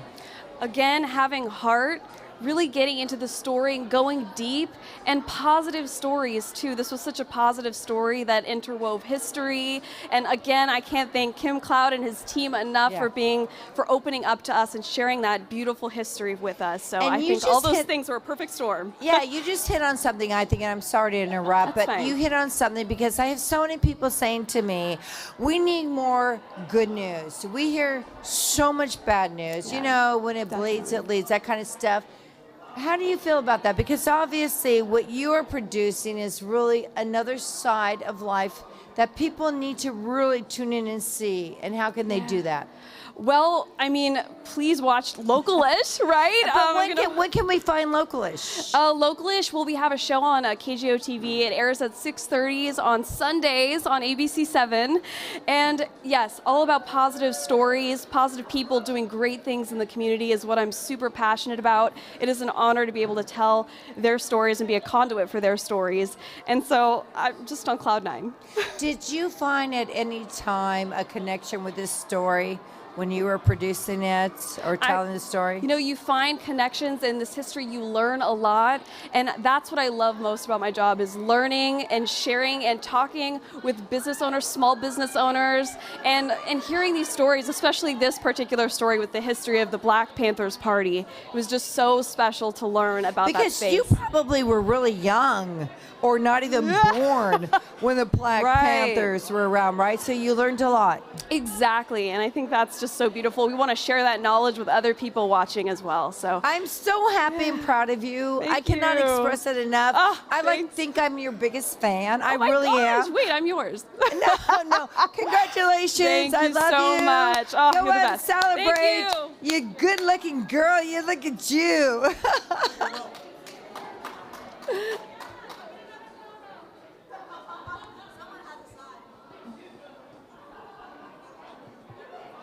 Hello, Ron. Hi. How are you, sir? I'm great. This is a great night. Yeah? Yeah, and this How is do you- so well organized. Thank you very much. Yeah. Thank you very much. Yeah. We're doing our best. Well, it's really special because I'm sort of a newbie at this, and it's really I'm excited to be, recognized for a film that a lot of people helped with, and I think it's important to say that Peter Coyote was a big help. Lowell Bergman. I have to pull out my sheet, but That's okay if you want but to. they were also, let me pull that out. Gary Weinberg, David Scheidner, Mike Ponovich, Jonathan Beard, Larry Oatfield, Shirley Gutierrez, Sylvia Roberts, Art Campbell, and of course, Vers Christensen. I mean, I really learned that these films, these projects are very collaborative. They're group efforts, and everybody contributes what they do best. And it was really awesome to see these talented people who volunteered to get involved with post-production do what they do best, and they're just amazing. So, what a feeling. This is your first Emmy tonight for sure, huh? It's basically my first film. Yeah, so it's all new. Not a bad not a bad way to start your film career off by winning an Emmy on your first project. That's terrific. Absolutely. Well, congratulations again to you. Thank you so much. And you have your other teammates there, Michael and Jonathan, want to say a couple of words as well. Is that correct? That's right. Thank you. All right. Thank you very much. Okay. And you are Jonathan? Mike. Michael. Yes. Okay. So how are you feeling tonight, man? Oh, feeling great. Feeling pretty amazing. This project seemed like it wouldn't ever end. We just kept on shooting footage and we're trying to find the angle, and finally things came together. I don't know, we took 5 or 6 years to put this together. So I was about to ask you how long the process of this was. Yeah. 5 to 6 years. 5 to 6 years. Yeah, it was a passion project. Yeah. We didn't really have a deadline for anything, and we just took it where the project led us. Yeah. Good for you. That's terrific. Great. You got a lot out of it, obviously, and tonight is a night you're going to remember for a long time. Yeah, I feel a little bit out of place because this was more of a guerrilla style approach where we didn't have a plan, where, you know, a lot of the projects that we've seen tonight are more thought out, scripted, and this just kind of evolved in a way, and again, we never thought we would reach this point. So it feels really good. Congratulations to you. Anybody you want to say hello to? Just my wife. Thank you for coming tonight with me, being at my side. Thank you. Thank you very much. All right, and Jonathan. Hello, hello. How's it going? How do you feel? Feeling fantastic. Yeah? Yeah.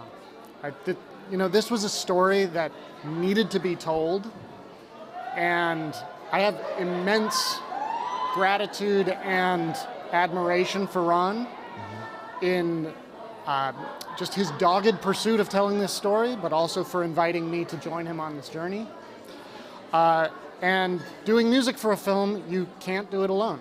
And so I've got to thank Jake and Jen and Stephanie for helping me get the musical process to completion for more reasons than I could possibly articulate. And deepest thanks and deepest love to my wife, Lindsay. And my parents, Mary and Philip, grew up, or they raised me and still live just a couple miles from where the events of this film happened.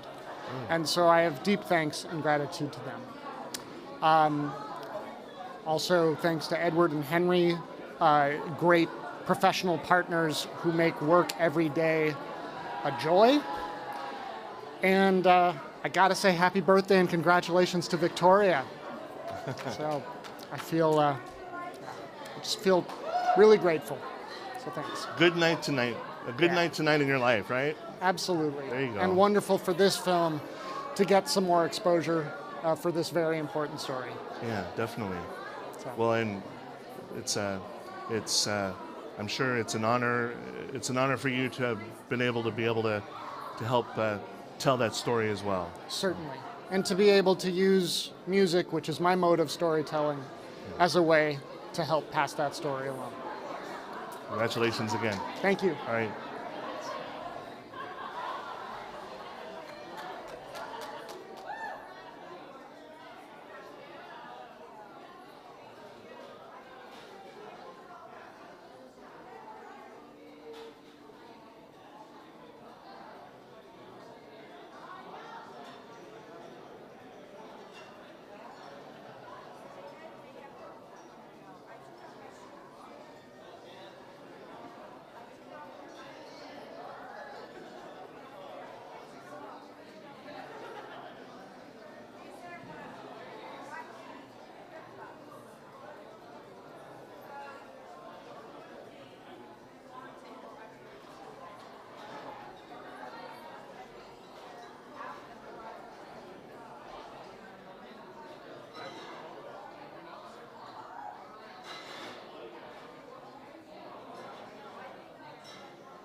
Jennifer.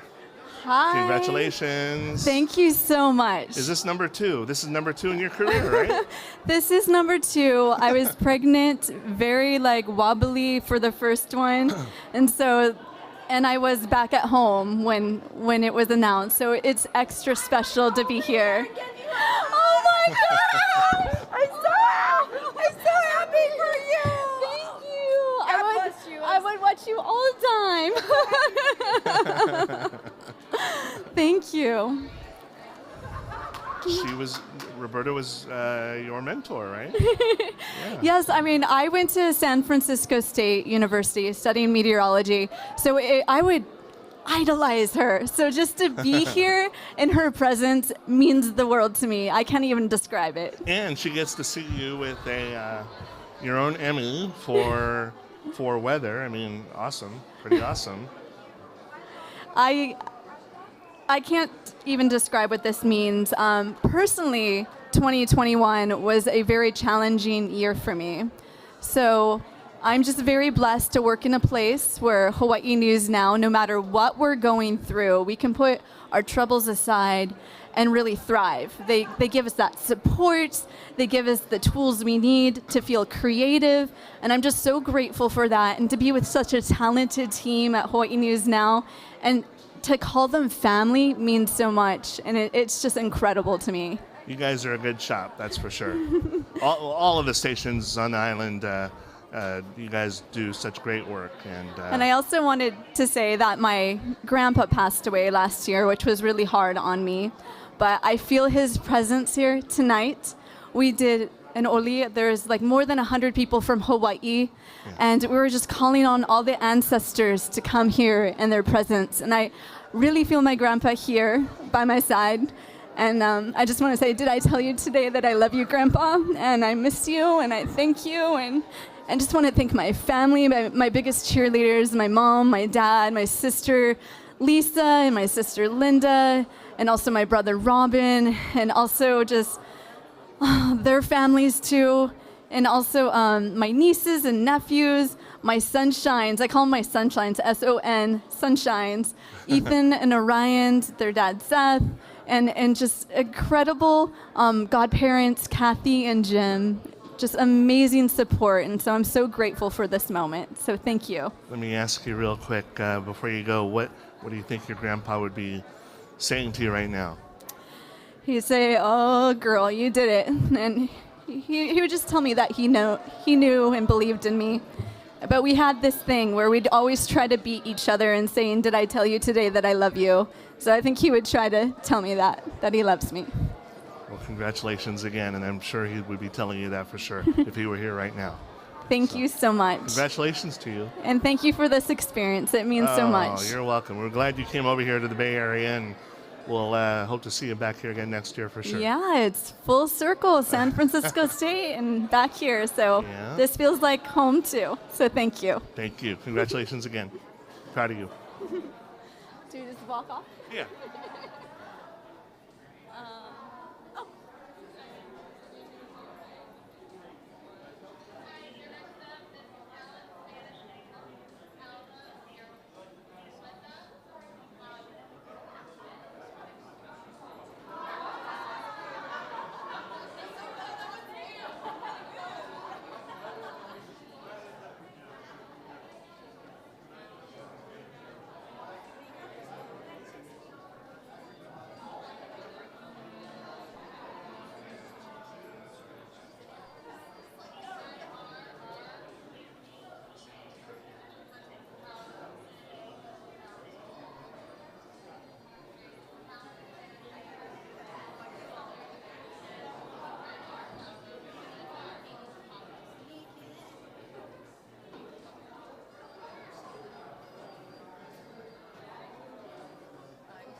Palamirieta, congratulations.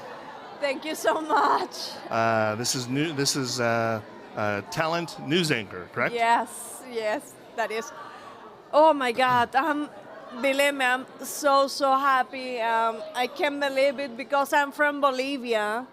Live in different countries as Bolivia, Mexico, St. Vincent, and St. Vincent is a little island in the middle of the Caribbean. Mozambique, Israel. I'm here a little more than 2 years, and I can have this award in my hands. I said, "Oh my God, it's the best news anchor in more than 2 years, 2 years and a half," and I said, thank you so much. Thank you for my team, for Univision 14, Univision 14, for all my team.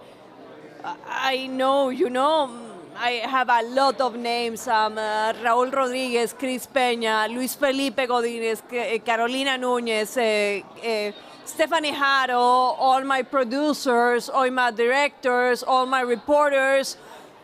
A lot of people. Thank you so much, because believe me, I'm so happy, and I can't believe it that I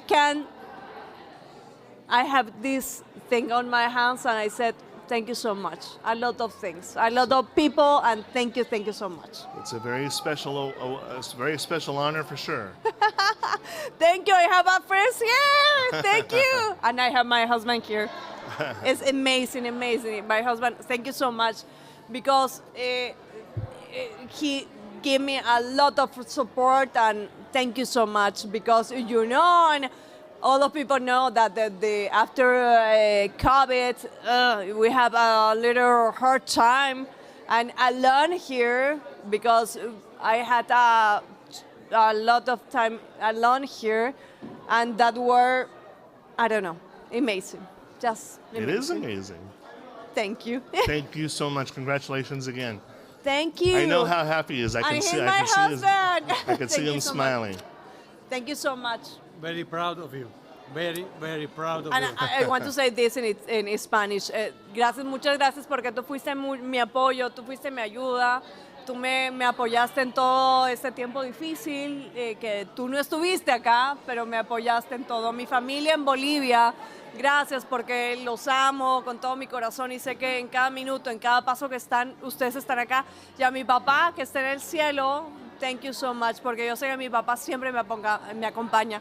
I said that my dad is, in the heaven, but he's with me in every step that I had. And thank you so much, because you are my best angel in every step that I had. Thank you so much, and I love you, my lovely love. And Paula, you're speaking very wise about this, because when our parents are no longer with us and they're upstairs, they're watching after us. I know my mom and dad are watching after my brother and sister and me, and my mom's birthday today, by the way. And, but they will always watch after us, even when they're not with us. Because you know that it's really difficult to be in another country, in another place, not with your family, maybe, or with another family in another special place. Definitely. Yeah, and I know, that I have a tattoo for my father, and my father stepped with me in every step that I had. And believe me that I feel that. My father is with me in every moment. And you'll keep him in your heart forever, too. Congratulations again. Thank you. Thank you so much. Happy for you guys. Drive safe home tonight. Thank you very much. Okay, all right.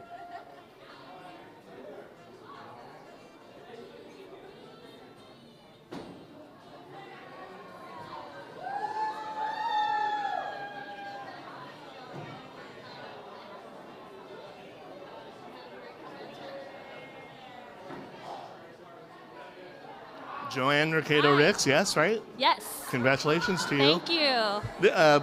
I'm sorry. The category was again, I'm sorry. Commercial. So what did this entail? A lot of hard work and just a lot of challenges. What was incredible about participating in this commercial was just that it really challenged our team, who has tenure and experience, to learn something new. And it involved stunts, It involved a horse. It involved like just a bunch, like an action hero campaign. But it was just really great to be able to be creative. And all the love and thanks goes to Gary Jansen of Jansen Brands Agency and the Central California Blood Center for allowing us to have fun with it and trust us with their brand. So Nice, Yeah. nice. So how long did it take to come up with all these ideas and see them to, I camera? think it was over a course of about I believe 6 months from conception to final product. But we did it. We had so many different people on set who were participating and like really enjoyed being part of this production. And so yeah, I mean it's so interesting because if you look at the campaign, it's trying to get people to donate blood in the valley. And the way to do that is like showing them that they can be doing anything while they're giving blood. And so it's a three-part campaign where we follow 3 donors. And then it's just a bunch of different storylines like being an action hero, watching your favorite film, reading your favorite book, and then also maybe playing video games or just dreaming. So That's so cool. Yeah. That's so cool. Well, congratulations again. Thank We're you. all very happy for you tonight. Get to take that home back to Fresno with you. So. Yes, and my grandma would be totally proud. So this is for my grandma and my husband and my entire family who let me follow my dream and not go into nursing. Congratulations Thank again. you. Okay.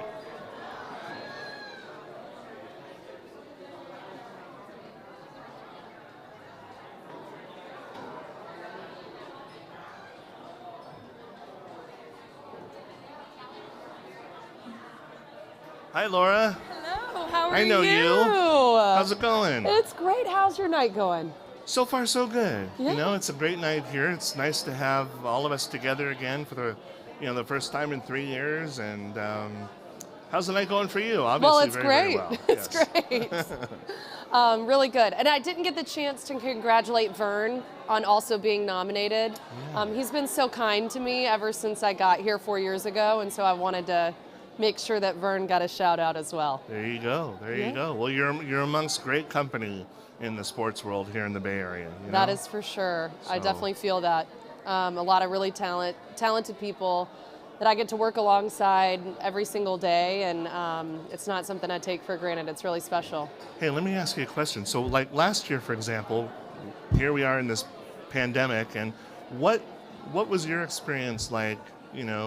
As a sportscaster, we're all dealing with the social distancing and the games and the sports and the matches and everything else are kind of off kilter, not like how they were always, right? Yeah.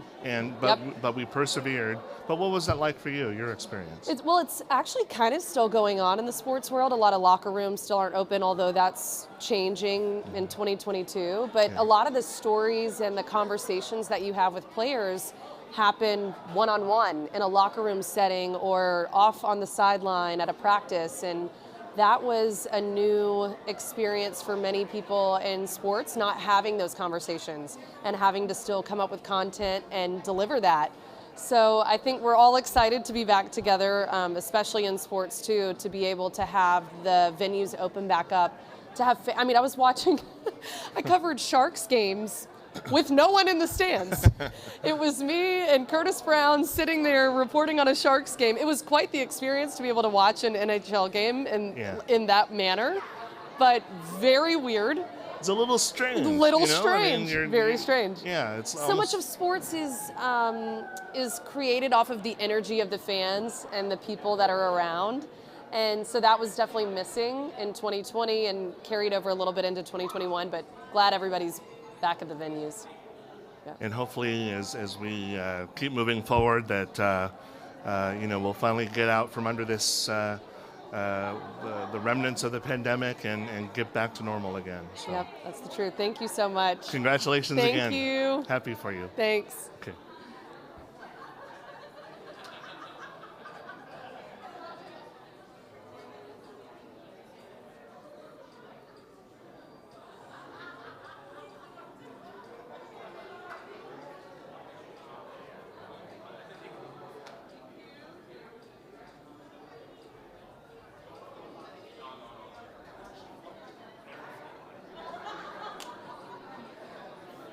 I didn't know you were back from the getting your picture taken with your beautiful Emmy tonight.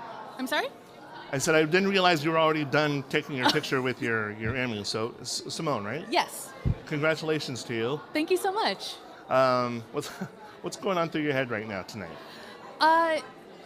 First of all, some shock and surprise, but mostly gratitude that this hard work from everyone on my team was recognized. We worked really, really hard throughout the pandemic to help folks who were in need. This is specifically about the Employment Development Department and the unemployment crisis that happened in the pandemic. And, you know, when the pandemic happened, we kind of held our breath because we knew that there was going to be a lot of, cascading effects to it, but we just didn't know what. And then the viewers told us because they contacted us and they let us know that the EDD is not helping us. We've lost our jobs, we need money, and they're not coming through. So through helping those people and telling their stories, I think we were able to move the needle a little bit and, maybe hopefully affect some change, which is what this is all about. What it's all about, exactly. Yeah. Exactly. So it's obviously very rewarding and fulfilling for you, the work that you do. Yeah. And, anything to help, the communities, right? So. Yeah, we have a team of, we call them consumer counselors. These are folks who answer our emails, answer our phones, social media messages, respond to the viewers who are coming to us for help because they know that 7 on Your Side is there to be on your side to help you out. Yeah. So without our consumer counselors, we wouldn't have been able to help as many people as we did and find the stories that we did and were able to put on air. Well, congratulations again tonight to you and the whole team and everybody at ABC 7 as well. Thank you so much. You're welcome. Have a good night.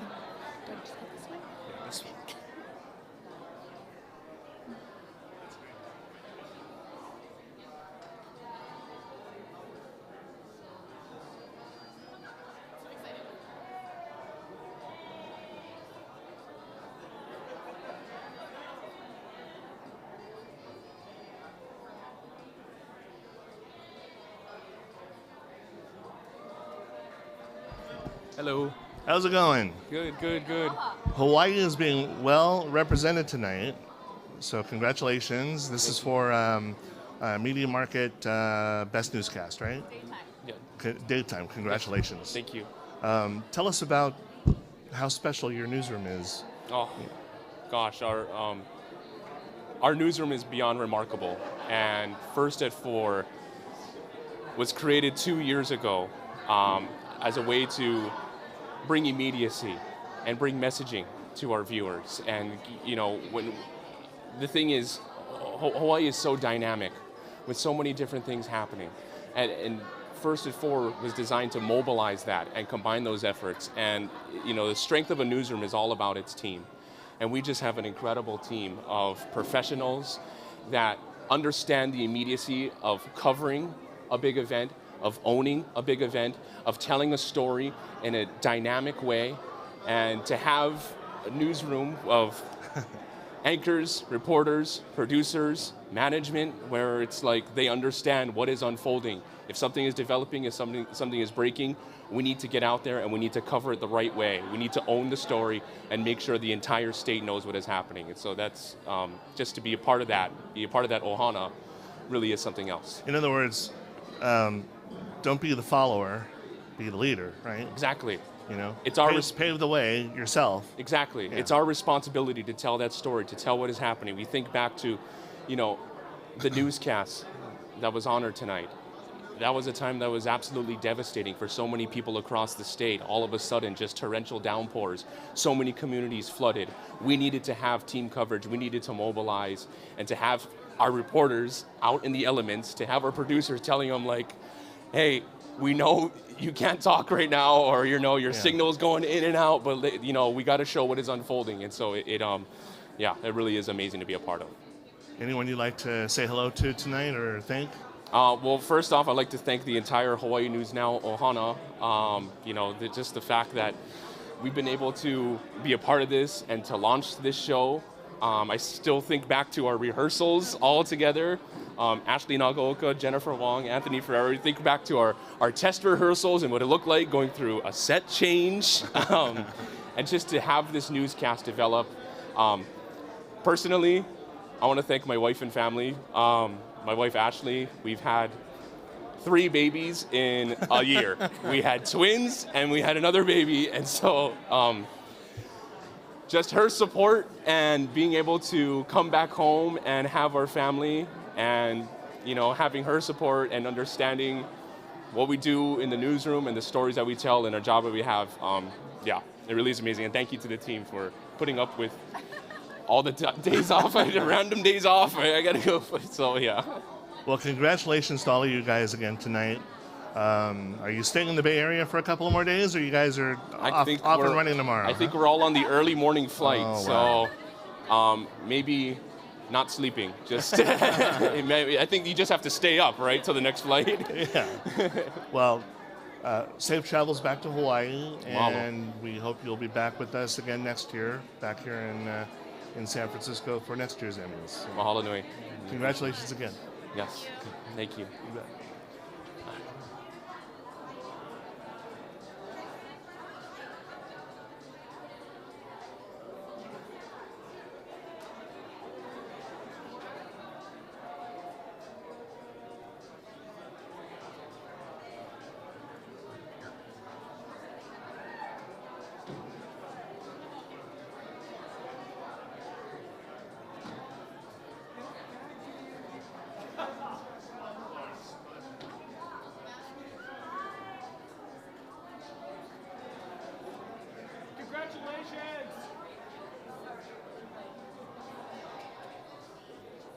All right, next up, we have the amazing Jonathan Bloom.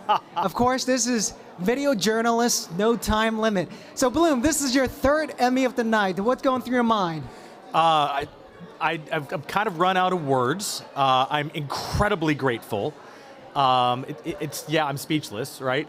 No, I'm incredibly grateful. I think it's awesome that you get to do this interview because you are also an award winner right before me and 2 other times this evening. Yeah, I had to come on here to roast this guy. So what are the tricks? Okay, tell us, because you've done this many times. You've got 9 nominations tonight, and I think the last year you got like 9 or 12 nominations. What's the trick? Tell us the tips. How can we learn from the great master Jonathan Bloom so we can do well? Oh my gosh. Part of it is you have to have a team and a management culture that supports you telling stories that go to unexpected places, right? You have to have the time. We've heard this several times tonight, right? Especially from some of the folks in Sacramento at KXTV. You have to have the ability to follow stories in unexpected directions. And that's what this role at NBC Bay Area and Sarah and Chris and Steph and Stacy from the top all the way on down, they let you say, hey, this story is bigger than we thought it was going to be. So that's one thing. Another thing, I think every story has to have a great central character.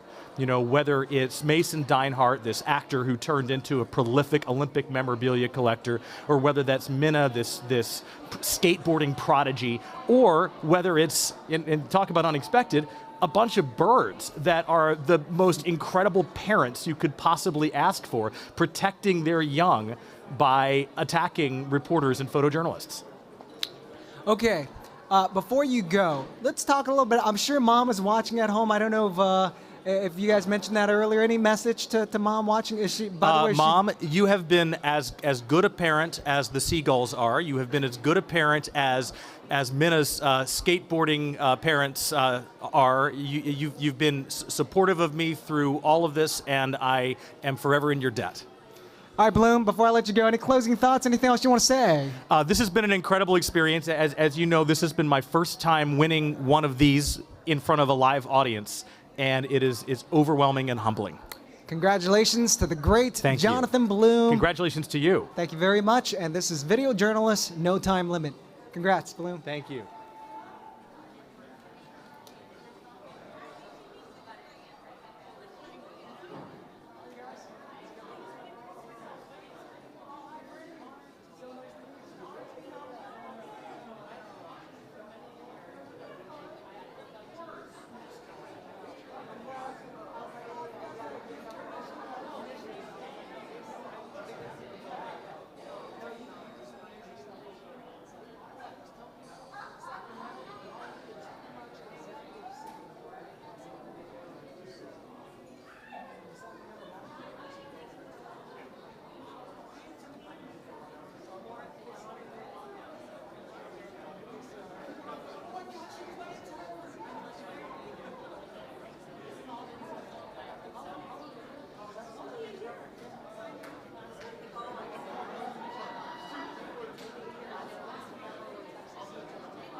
Congratulations. Oh, thanks a lot. Great to see you, man. Happy for you. Thank you. Thank you. Is it you and is Donovan joining you, or is it just you? I think it might just be me talking, Okay. I think, yeah. All right. But either way's fine. Well, congratulations to you, sir. Thanks very much. This Thank is you. for JFK Unsolved. Yes. Documentary, historical, right? Exactly right. Okay. Exactly right. So what went into this? Boy, you know, it was based on a book written by a Bay Area author who'd actually been one of the researchers back at the time of the assassination. His life's work, he gave me the rights to turn his book into a documentary. And so we traveled to Dallas, we interviewed all sorts of different people. The real challenge, Kevin, was in also being accurate in terms of history, but also being true to the book. And there's a lot of science in the book, and it really kind of gets to the core truth of what happened that day in terms of, was there just one shooter? Were there two? And so it was really a fascinating journey for me. I mean, and as you know, as everybody knows, I mean, this debate has been going on for 60 years, almost 60 years. Oh, exactly right. And also I was very aware of that because, as you know, there are people who are just, who can't stop thinking about this issue. So I knew that every frame of the documentary was going to be scrutinized by people. So we had to get it right. Yeah, definitely, definitely. How much research and time, I'm guessing hundreds of hours went into Yeah, you know, and putting that's this one thing that it took about a year, almost a year to get this done.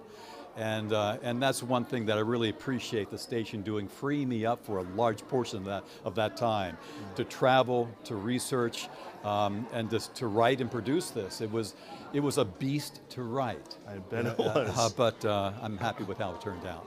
Well, congratulations again to you. Another Emmy in your always very colorful career. Oh, thanks. So appreciate your time. Thank you, sir. It's good to see you. Congratulations.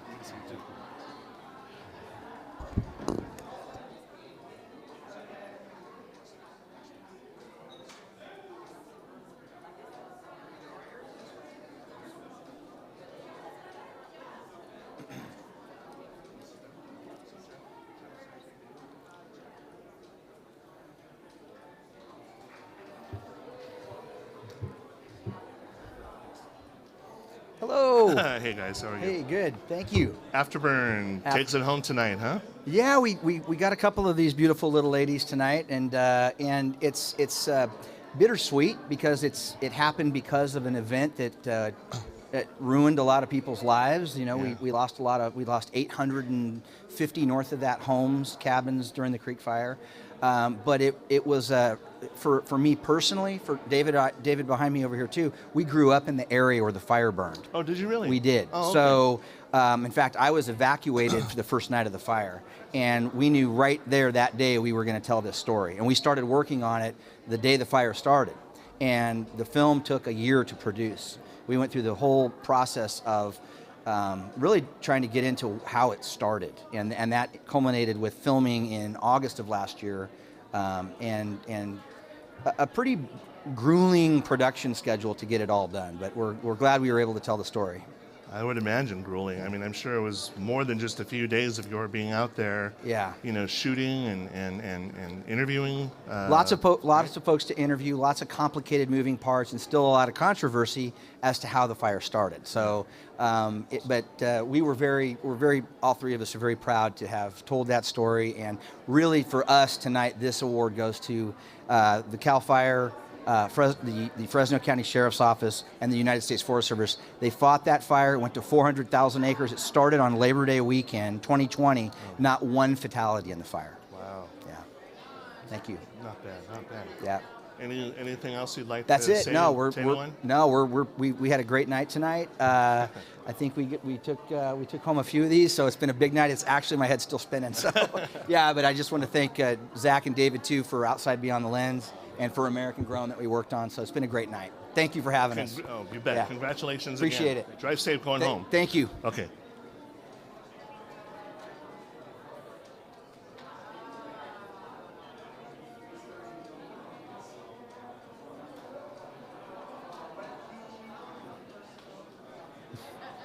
How's it going? And Donovan is back.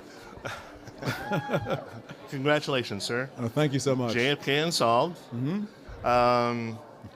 How much work did you put into this? I mean, obviously, a lot of hours, and I mean, this was, not an easy piece to put together. This one was for sure a heavy lift. It was, Dan and Ken provided so much research. They went to the site of the JFK assassination and in Dallas, and they provided all these maps and all these other things, and it was really amazing getting to translate those things into like moving animations. But yeah, it was definitely. I think it was like a 3.5 month process, I want to say. Wow. For sure, it was a lot of fun though. Yeah. No, I'm sure it was. And look, you get to take another one home tonight. Yeah, super proud. Absolutely. Anything you'd like to say to anyone at home? I guess, thank you to all my various art teachers that I've had that taught me, design and animation through, high school and college and whatever else. Obviously, thank you to my mom for like not saying no whenever I want to go for computer animation in college. So, yeah, that's mostly it. And also, I gotta say thank you to my bosses, Candace and Paula, for actually like pointing me in the direction of doing all these like more important projects that I really enjoy a lot. So it's also really great. Well, congratulations to you. Thank you, I appreciate it. We're proud of you and happy for you tonight. Thanks, I appreciate it. Wait, go back there. This is your third Emmy tonight? Yeah. You're very modest. You didn't say. All right, 3 Emmys. Super thankful. I mean, I don't even know what to say. It's very overwhelming in a sense, for sure. Well, that's terrific, man. Mm-hmm. That's terrific. Thank you very much. Thank you. All right.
Are we ready?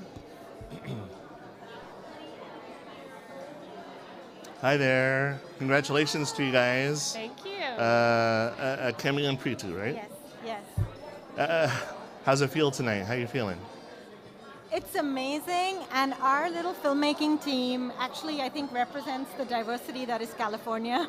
So we are extra happy that we won this Diversity Inclusion Award. That's great. That's great. Yeah, absolutely thrilled and floored that we won such a prestigious award. Thank you so much. You're welcome. Anyone you'd like to thank or say hi to at home? Or actually, your families are already here tonight, aren't they? You want to say hi to them or mention them? I would love to say hello and thank you to all of the people who, friends and family who helped with the film. So I absolutely want to send a shout out to Linda and Bruce Sansui, Bob and Taka Takamoto, who were both in the film, as well as my brothers and sisters, Alan, Ken, and Tomiko Oka and their families. The wonderful Preeti Mankar-Deb and Masha Karbakina, who were on site and doing a crazy amount of work. And the Manzanar Historical Site, Alan Miyatake, for allowing us to use the photo in the film. And a really special shout out to my parents, to Mas and Diane Oka. And Dad, thank you for letting us tell your story. We have been floored by this little film and floored by how many people have told us that this story has to be told and retold because it's such an important part of history and we just can't let it happen again. So thank you for letting us tell a story that was very, I think, difficult for you. Thank you. I want to thank Akemi and Mark, who believed that we could make this film and made it happen and brought the family together. So thank you, Mark. Thank you, Akemi. And yes, the three boys, Mas, Bob, and Bruce. Thank you. I mean, it's you guys who made this happen. I didn't thank Mark and Claire, my family, but thank you very much. Claire is one of the reasons the film happened, because we met because of Claire and my son. So, oh, really? Yeah. And I also want to thank Alex for the music. Oh, amazing job. Well, congratulations again to you both, and we're really happy for you. Thank you very much. Enjoy the rest of the night. Thank you so much. Okay. Thank you. Ready? Julie Watts. Hello, Kevin. How are you? I'm great. How are you? Good. Yeah, and you're doing even better now, right? We sure are. Do you want to say something, Cecilia? Yeah. I just want to say that I'm so proud of my mom for getting this Emmy Award. She was in her office nonstop. She got out like at midnight and she only got 4 hours of sleep. And I just want to say congratulations to her and thank her for the commitment that she put into this job. I love you. So I will say that that was nice. Honey. I mean, is she amazing? This is my award right here. So the last time I was standing on this red carpet in this venue, Cecilia was in my belly. The last time we produced this event at the Hilton, I was 9 months pregnant with Cecilia, and so it's amazing to be able to come back now with her in her little high heels and have her up on stage. Honey, don't touch the microphone. I remember we were coming down to the wire with all the things we had to do and to get ready for that Emmy show. And what was it like the night before? You were in... Yeah, I was due, I think, on the night of the Emmys, and I had her shortly thereafter. We almost named her Emmy. So I will say, when it comes to this award, this story was so important. First of all, I have to thank our graphic artist, Jet Townsend. This was basically an MMJ story that was shot on lockdown. Mm-hmm. So I shot it with my cell phone and Zoom. But Jet helped make these pieces sing, and I could not have done it without him. And Beth Jones, CBS Legal, our lawyer, who I was on the phone with nonstop. Super Bowl Sunday is when this story blew up. And I had my news director, Mike Delastrito, our assistant news director, Mary Baines, who's now my news director, Mike's in LA, on the phone on Super Bowl Sunday with CBS Legal and the state's counsel, legal counsel, discussing this story. I can't tell you the number of hours and just, devotion that went into this story. But the most important aspect is the whistleblowers. So I had started with one, turned into more than a dozen whistleblowers from the state's COVID lab, revealing serious public health dangers. And if it was not for their bravery and them coming forward, so many more people could have died. The things that they exposed were just horrendous, and the state allowed it to happen. And because of them, there were federal investigations, there were state investigations, things got cleaned up, the lab ultimately got shut down. Yeah. And now there's a new law because the state contractor who was running our state COVID lab sued the whistleblowers who brought this to the state's attention. So because of that, there's a law that's going through the legislature right now, and there will be future whistleblower protections, and to me that is the award, and I am so grateful to those brave whistleblowers, and I just encourage future whistleblowers to come forward, because if it was not for you, we could not do our job, we could not expose these wrongdoings. Oh, definitely, and all that hard work paying off for sure. Not just tonight with your latest Emmy honor, but just the hard work that you do, and I know how much you and I are longtime friends. I know how important this work is to you. Yeah, well, thank you so much, Kevin. It's such an honor to have you be here with me on the red carpet, and Cecilia here with us. Yeah, sure. So I just want to thank all of my mom's friends in the news business for encouraging her, and for giving her courage. And they are the reason that she is a very successful woman in this business today. Love you. Thank you guys. We gotta give a shout out to your dad too, right? Oh, right. Yeah. Hi, Dad. Hi, Jameson. Hi, Dad. Thanks, guys. Congratulations, Bye. Jewel. Thanks, Kev. Happy for you.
Congratulations. It's funny, I'm seeing you here, and I don't see you anywhere. I know, we don't work see with the too pandemic. much of each other in Where the do I put newsroom. these? Congratulations. Thank you. I'll do Two. these. I know. So these are my first 2 Emmys in this market, ever. What? Yeah, I won a couple in San Diego, but not in this market. I've been in the Bay Area for, I guess, 3-4 years now. But hey, it's a tough market. Well, hey, I'm proud no, of you're you. right. It is. But hey, terrific. That's great news too. Yeah. You know, So this is, so you have 2 tonight, and then how many do you have from San Diego? I have 5 from San Diego, like investigative and stuff like that. But this is the first time, the difference here in the Bay Area is, I mean, I've seen like the more long form things. So the No Man's Land, this one's a 8-month long or 10-month long. Let's just say nearly multiple months long investigation into single fathers. Right. Yeah. Single fathers who just can't get services, going around with, with their children, trying to find homeless shelters and childcare, and they couldn't find it just because they were single dads. And these programs are like, oh, we don't have space for single dads. We have it for moms, we have it for parents, but they just don't exist for single dads, even though they're a growing population. Yeah. And then this one was on the Me Too movement at Los Gatos High School, a very affluent school. And we were finding so many reports of kids reporting sex assault to the school, but it wouldn't be handled in a proper way. And we found that a lot of the victims who came forward, the alleged victims who came forward, were actually moving away, and not the allegedly the accused. And so we were investigating how that all works. So this is the first time here in the Bay Area, really important work, but I'm so glad it's being honored.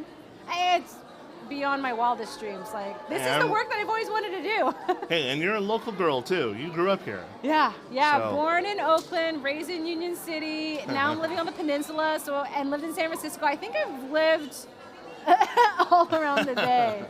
Yeah. I'm really happy for you, Candace. Thank you. Anyone so you want much. to say hi to or thank? Yes, I do. Where's the camera? Oh. If anyone's watching right now, it's all the people on the unit who are not here. Kevin Nias, producer, who's now at Network. Robert Campos, the producer who led No Man's Land with me for all those months. Robert, this is for you too. Couldn't have done it without you. Mark Villarreal, you've edited, I think, both of these. Like, I couldn't do this without you. And the entire Stephanie Adruni and Stacey Owen, who lead NBC Bay Area. They're the ones who they don't just allow me to do these projects. They push these kind of projects to do these big stories that have you investigate issues of our time and find solutions. So to Stacey and Stephanie, thank you so much. And Bob, my assistant news director, thanks for going over all my scripts, making them better. Is he here tonight? I don't Did he think come so. tonight? No, I wish they were here. Yeah. My fiance is here. Oh, Hi, Omi. where is he? I know this is not news related, but I gotta invite say, him up? I'm getting married in a week and a half. You are? You want me to invite him up? Invite him Omi, up. come here. So you're so in a week and a half, you guys are going to tie the knot. We're gonna tie the knot in a week and a half. Does he already know this or what? Just kidding. I hope so. Did you know that we're getting married in a week and a half? Yeah, of course. How do you feel? Oh, excited. So, how long have you guys been going together now? How long have we been together? Almost 5 years now. Oh, like, don't do that to me. Yeah, almost 5 years now. He proposed to me right when the pandemic started, though. So, and during the pandemic, I've been doing nothing but working. Yeah. And being a news person and being, a significant others sacrifice a lot. So I have to say thank you. Yes, so much. they sure do. That's for sure.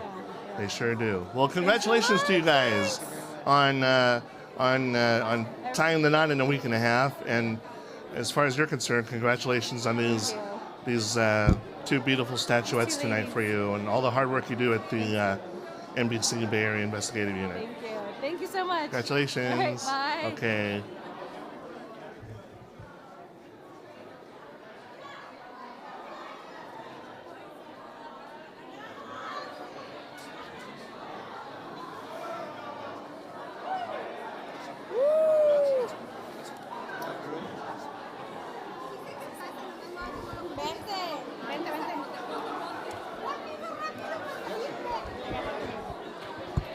Congratulations, you guys. Thank you so much. This is for breaking news, right? Yeah.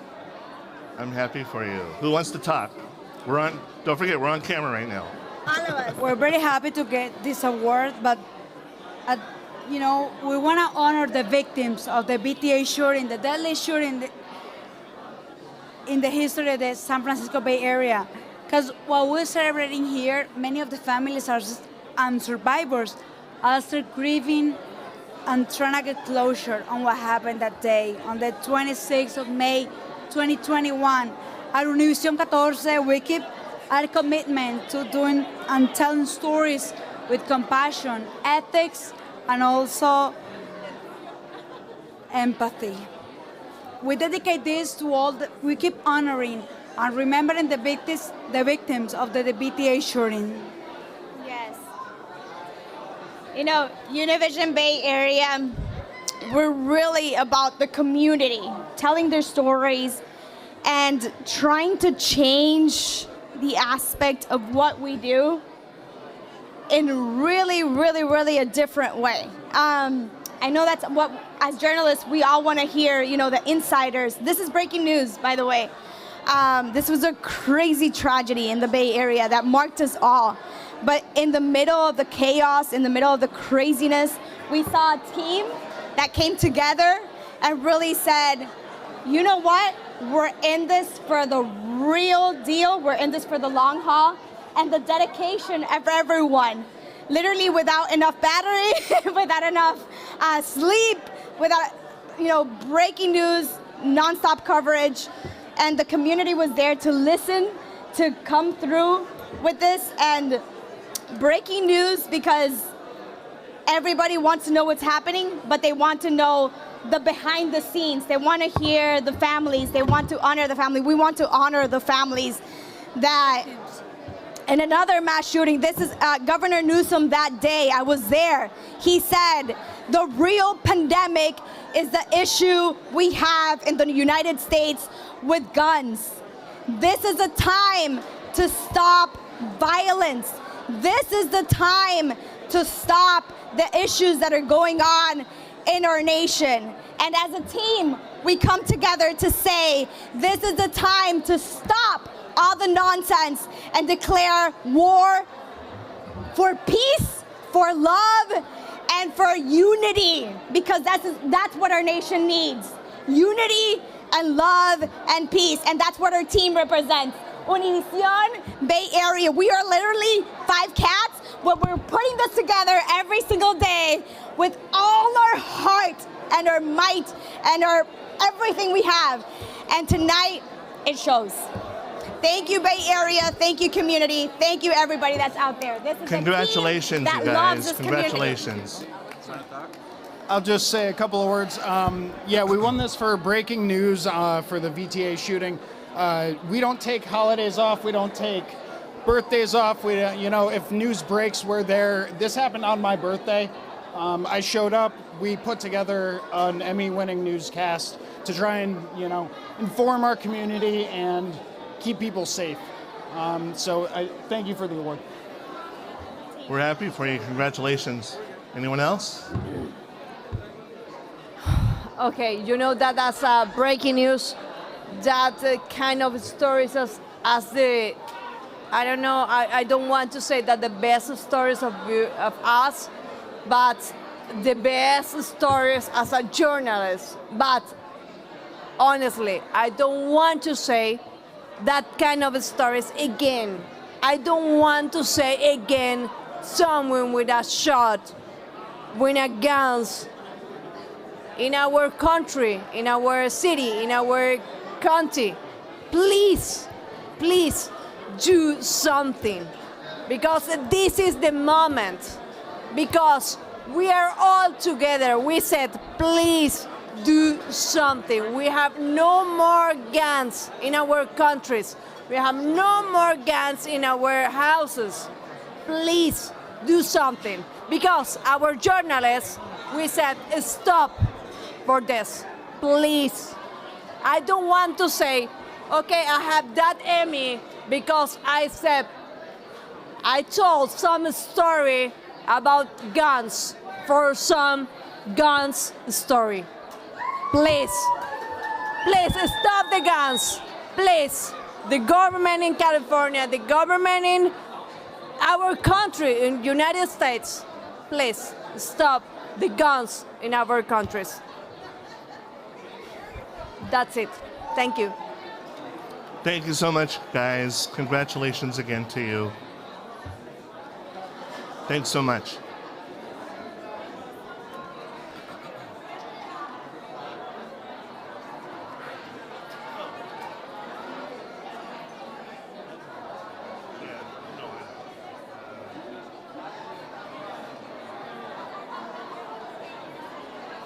No.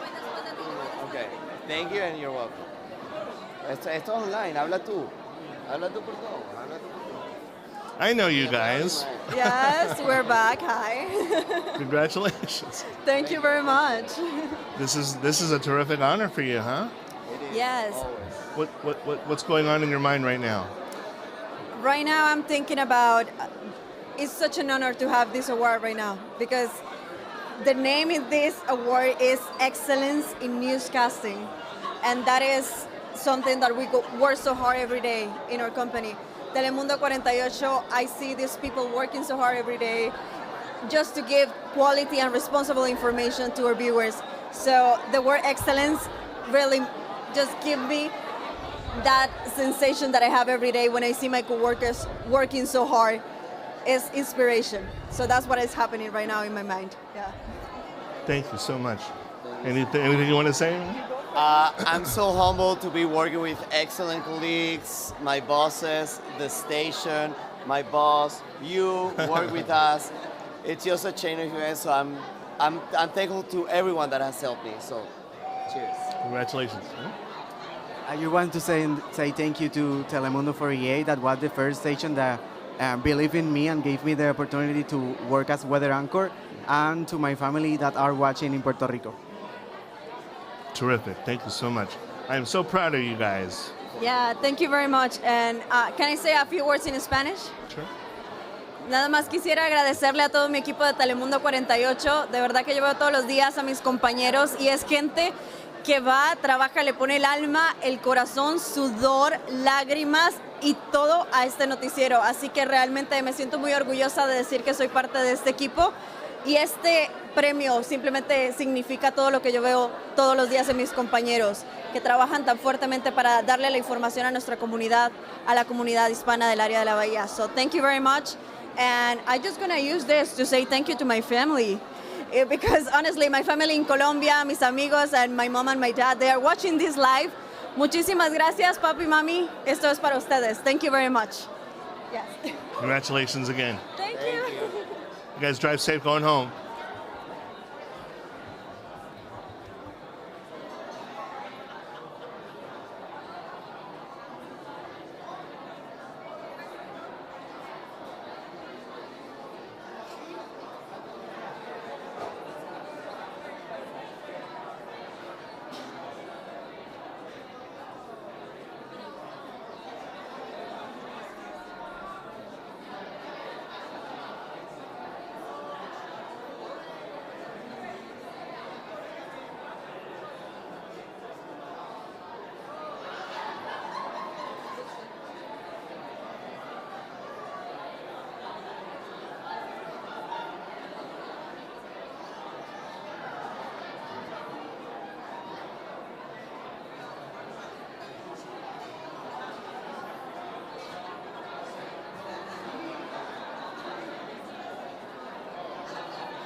All right, everybody. Thanks for watching. That's our 2022 San Francisco Northern California Emmy Awards for tonight. Thank you so much for joining us from wherever you are around the Bay Area and Northern California and around the world. We really appreciate it. We are so glad to be back in person tonight, and great to see everybody. And we will see you next year, 2023, right back here in San Francisco for the Emmy Awards. Have a great evening. Have a great weekend. Thanks again for joining us.